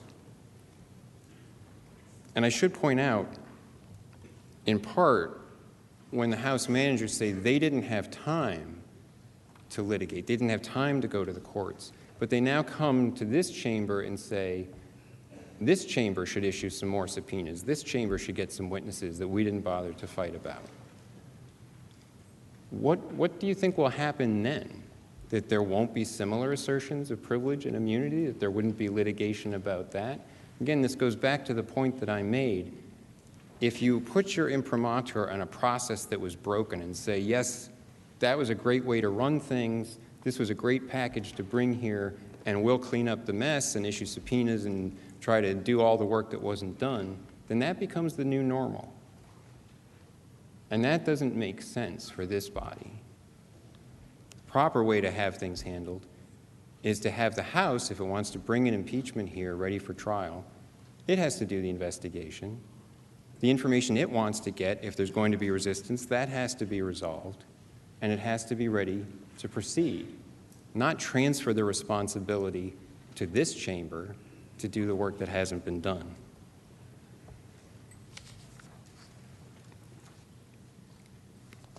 They also assert that President Trump's assertion of these privileges is somehow different because it's unprecedented and it's categorical.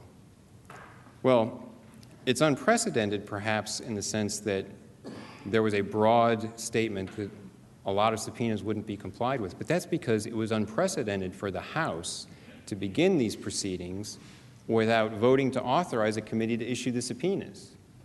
That was the first unprecedented step. That's what had never happened before in history. So, of course, the response to that would be in some sense unprecedented. And the president simply pointed out that without that vote, there were no valid subpoenas. And there have also been categorical refusals in the past. President Truman, when the House Committee on Un-American Activities in 1948 issued subpoenas to his administration, issued a directive to the entire executive branch that any subpoena or demand or request for information, reports, or files of the nature described in those subpoenas shall be respectfully declined on the basis of this directive, and he referred all such inquiries to the office of the President for such response as the President may determine to be in the public interest. And the Truman administration responded to none of them. A last point on the House Democrats' claim that the privileges simply disappear because this is the impeachment power of the House. They have referred a number of times to United States versus Nixon, the Supreme Court decision, suggesting that that somehow determines that when you're in an impeachment inquiry, executive privilege falls away. Well, that's not true. In fact, United States versus Nixon was not even actually addressing a congressional subpoena. It was a subpoena from the special prosecutor. And even in that context, the court did not say that executive privilege simply disappears. Instead, this court said, quote, "It is necessary to resolve these competing interests." They are the interest of the judicial branch in administering a criminal prosecution, a case where the evidence was needed. These competing interests in a manner that preserves the essential functions of each branch. And it even held out the possibility that in the field of foreign relations and national security, there might be something approaching an absolute executive privilege. And that's exactly the field that we're in this case, foreign relations and national security matters.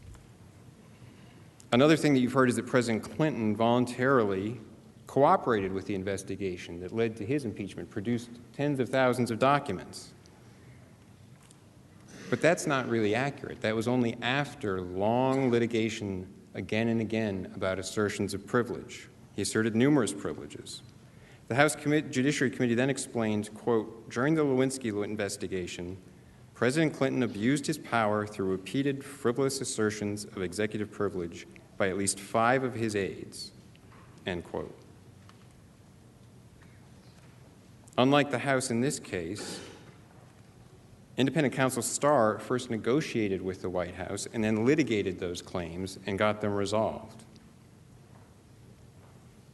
Ultimately, the House managers argue that all of the problems with their obstruction theory should be brushed aside, and the president's assertions of immunities and defenses have to be treated as something nefarious because, as Mr. Nadler put it, only guilty people try to hide the evidence. That's what he said last Tuesday night. And Mr. Schiff similarly said in discussing the assertion of the executive branch's constitutional rights that, quote, "The innocent do not act this way," end quote. Really? Is that the principle in the United States of America? That if you assert legal privileges or rights, that means you're guilty? That the innocent don't assert their rights? That the president can't defend the constitutional prerogatives of his office? That doesn't make any sense. At bottom, the second article of impeachment comes down to a dispute over a legal issue relating to constitutional limits on the ability of the House to compel information from the executive.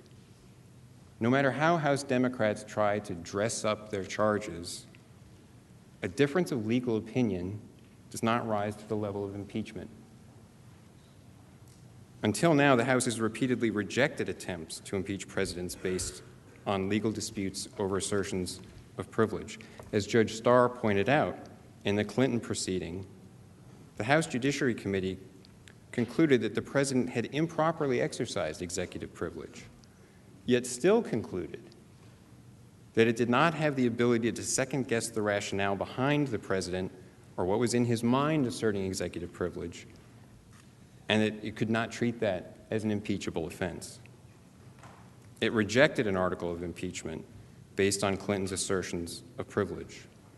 And as the House Democrats' own witness, Professor Gerhardt, has explained, in 1843, President Tyler similarly was investigated for potential impeachment.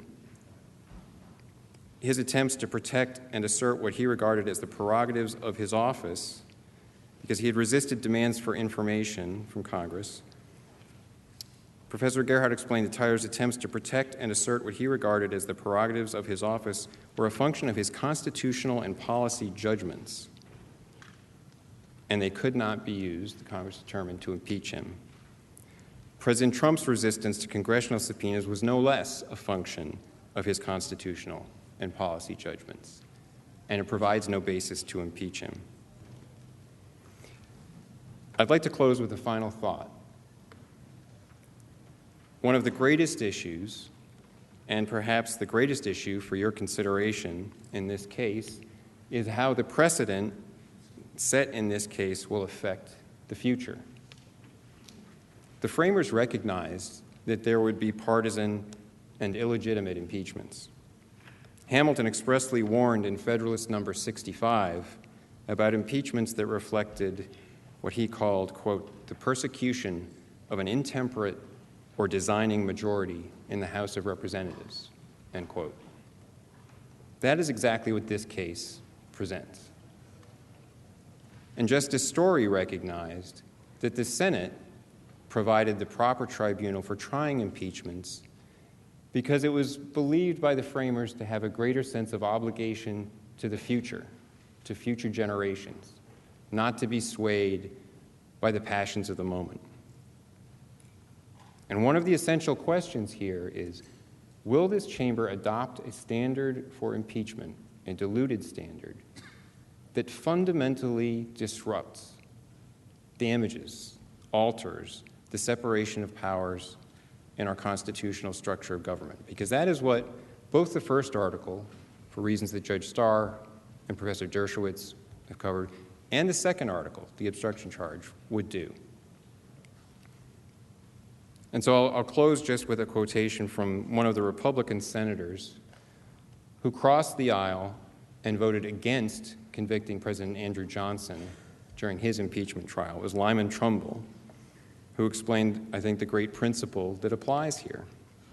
He said, quote, "Once we set the example of impeaching a president for what, when the excitement of the hour shall have subsided, will be regarded as insufficient causes, no future president will be safe. And what then becomes of the checks and balances of the Constitution, so carefully devised and so vital to its perpetuity? They are all gone." Thank you, Mr. Chief Justice. I'll yield to Mr. Sekulow.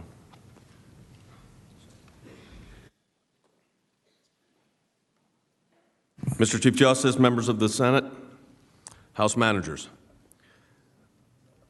Mr. Feldman talked about the importance, just concluded on the importance of executive privilege. Professor Turley, who testified before the House, said we have three branches of government, not two. If you impeach a president, if you make a high crime and misdemeanor out of going to court, it is an abuse of power. It's your abuse of power. With regard to executive privilege, it was Mr. Nadler who called it executive privilege and other nonsense. When Attorney General Holder refused to comply with subpoenas, President Obama invoked executive privilege, arguing, and I quote, "compelled disclosure would be inconsistent with the separation of powers established in the Constitution." Executive power and other nonsense. Manager Schiff wrote that the White House assertion of executive privilege was backed by decades of precedent that has been recognized and has recognized the need for the president and his senior advisors to receive candid advice and information from their top aides. Executive privilege and other nonsense. The nonsense, we talked about this the other night, is to treat the separation of powers and constitutional privileges as if they're asbestos in the ceiling tiles. You can't touch them. That's not the way the Constitution is designed. We're going to now turn our attention to a separate topic. It's one that was been discussed a lot on the floor here and will be discussed now. Presenting for the President is the former Attorney General for the state of Florida, Pam Bondi. She is also a prosecutor, a career prosecutor. She's handled countless cases. She's going to discuss an issue that the House managers have put pretty much at the center of their case, and that's the issue of corruption in Ukraine, particularly with regard to a company known as Burisma. I yield my time, Mr. Chief Justice, to former Attorney General Pam Bondi. Chief Justice. Senators.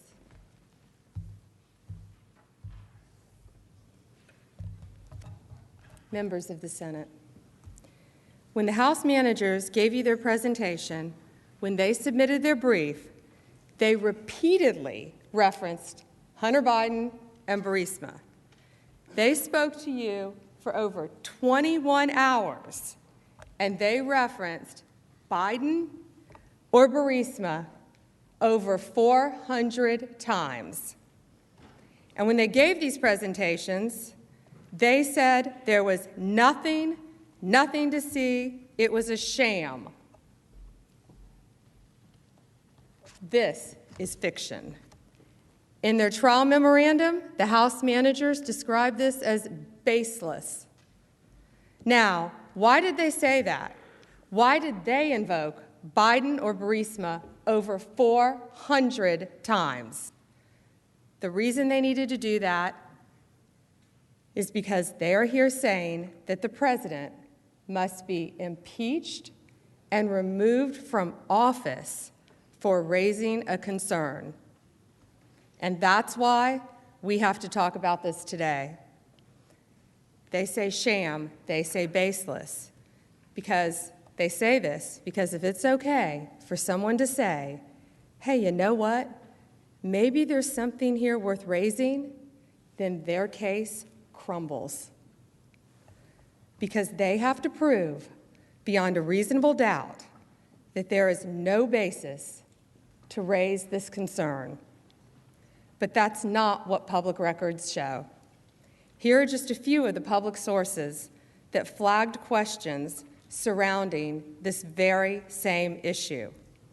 The United Kingdom Serious Fraud Office, Deputy Assistant Secretary of State George Kent, Hunter Biden's former business associate, an ABC White House reporter, Good Morning America, ABC, The Washington Post, The New York Times, Ukrainian law enforcement, and the Obama State Department itself.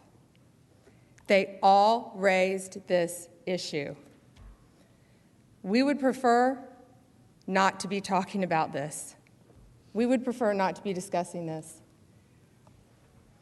But the House managers have placed this squarely at issue, so we must address it. Let's look at the facts. In early 2014, Joe Biden, our Vice President of the United States, led the United States foreign policy in Ukraine with the goal of rooting out corruption. According to an annual study published by Transparency International, during this time, Ukraine was one of the most corrupt countries in the entire world. In Ukraine, there's a natural gas company called Burisma. Burisma has been owned by an oligarch named Mykola Zlochevsky. Here's what happened very shortly after Vice President Biden was made U.S. point man for Ukraine. His son, Hunter Biden, ends up on the board of Burisma, working for and paid by the oligarch Zlochevsky. In February 2014, in the wake of anti-corruption uprising by the people of Ukraine, Zlochevsky flees the country, flees Ukraine. Zlochevsky, the oligarch, is well known.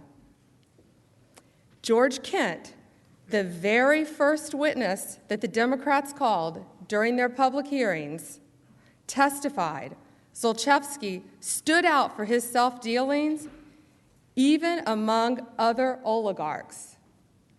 House managers didn't tell you that. Ambassador Kurt Volkler explained that Burisma had a, quote, very bad reputation as a company for corruption and money laundering, end quote. House managers didn't tell you that. Burisma was so corrupt that George Kent said he intervened to prevent U.S. aid from co-sponsoring an event with Burisma. You know what this event was? It was a child's contest, and the prize was a camera.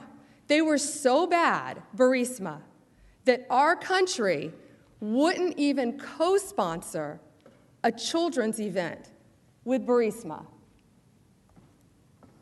In March 2014, the United Kingdom Serious Fraud Office opens a money laundering investigation into the oligarch Zlochevsky and his company, Burisma.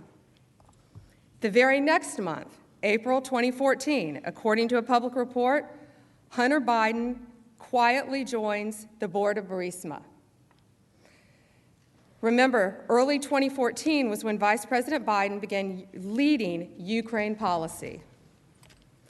Here's how Hunter Biden came to join Burisma's board in April 2014. He was brought on the board by Devon Archer, his business partner. Devon Archer was college roommates with Chris Hines, stepson of Secretary of State John Kerry. All three men, Hunter Biden, Devon Archer, and Chris Hines, had all started an investment firm together. Public records show that April 16, 2014, Devon Archer meets with Vice President Biden at the White House. Just 2 days later, on April 18, 2014, is when Hunter Biden quietly joins Burisma, according to public reporting. Remember, this is just 1 month after the United Kingdom Serious Fraud Office opened a money laundering case into Burisma. Hunter Biden joins their board. And not only 10 days after Hunter Biden joins the board, British authorities seize $23 million in British bank accounts connected to the oligarch Zlochevsky, the owner of Burisma. Did Hunter Biden leave the board then? No. The British authorities also announced that it had started a criminal investigation into potential money laundering. Did Hunter Biden leave the board? No. What happened was then, only then, did the company choose to announce that Hunter Biden had joined the board after the assets of Burisma and his oligarch owner, Zlochevsky, were frozen and a criminal investigation had begun. Hunter Biden's decision to join Burisma raised flags almost immediately. One article from May 2014 stated, "The appointment of Joe Biden's son to the board of Ukrainian gas firm Burisma has raised eyebrows the world over." Even an outlet with bias for Democrats pointed out Hunter Biden's activities created a conflict of interest for Joe Biden. The article stated, "The move raises questions about a potential conflict of interest for Joe Biden." Now, even Chris Hines, Hunter Biden's own business partner, had grave concerns. He thought that working with Burisma was unacceptable. This is Chris Hines. He was worried about the corruption, the geopolitical risk, and how bad it would look.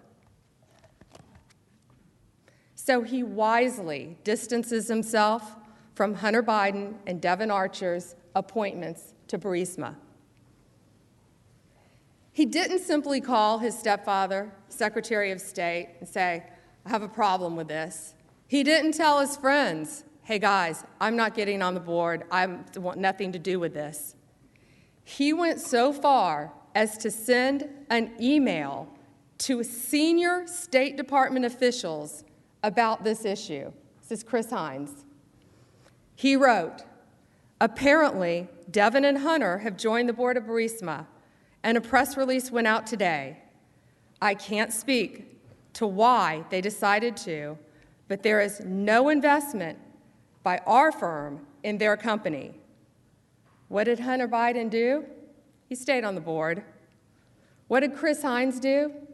He subsequently stopped doing business with his college roommate, Devon Archer, and his friend, Hunter Biden. Chris Hines' spokesperson said, "The lack of judgment in this matter was a major catalyst for Mr. Hines ending his business relationship with Mr. Archer and Mr. Biden." Now, the media also noticed. The same day, an ABC News reporter asked Obama White House Press Secretary Jay Carney about it. Here's what happened. Hunter Biden has now taken a position with the largest oil and gas company, holding company in Ukraine. Is there any concern about at least the appearance of a conflict there?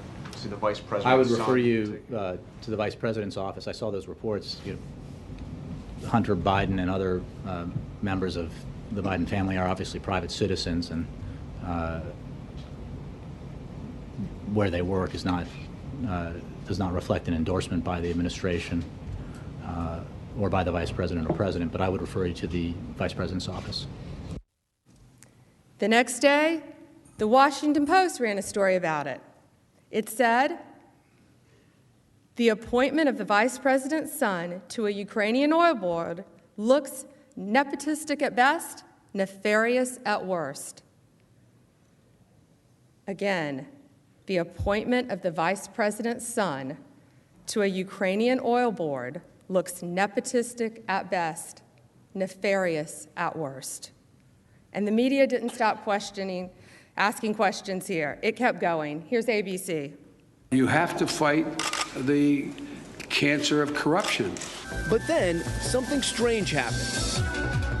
Just 3 weeks later, a Ukrainian natural gas company, Burisma, accused of corruption, appoints Hunter Biden, seen here in their promotional videos, to their board of directors, paying his firm more than $1 million a year. Here's more from ABC. Continued on. And Ukraine wasn't the only country where Hunter Biden's business and his father's diplomacy as vice president intersected. It also happened in China. This video shows Chinese diplomats greeting Vice President Biden as he arrived in Beijing in December of 2013. Right by his side, his son Hunter. Less than 2 weeks later, Hunter's firm had new business, creating an investment fund in China involving the government-controlled Bank of China. With reports, they hope to raise $1.5 billion. In fact, every witness who was asked about Hunter Biden's involvement with Burisma agreed there was a potential appearance of a conflict of interest. Multiple House Democrat witnesses, including those from the Department of State, the National Security Council, and others, unanimously testified there was a potential appearance of a conflict of interest. These were their witnesses. How much money did Hunter Biden get for being on the board? Well, you start looking at this bank records, according to reports, between April 2014 and October 2015, Burisma paid more than $3.1 million to Devon Archer and Hunter Biden. That's over the course of a year and a half. How do we know this? Some of Devon Archer's bank records were disclosed during an unrelated federal criminal case having nothing to do with Hunter Biden. These bank records show 17 months that Burisma wired two payments of $83,333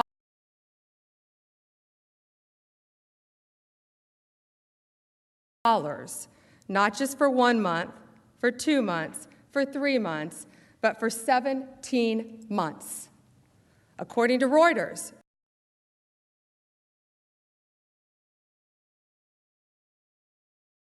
sources report that of the two payments of $83,333 each, one was for Hunter Biden and one Devon Archer.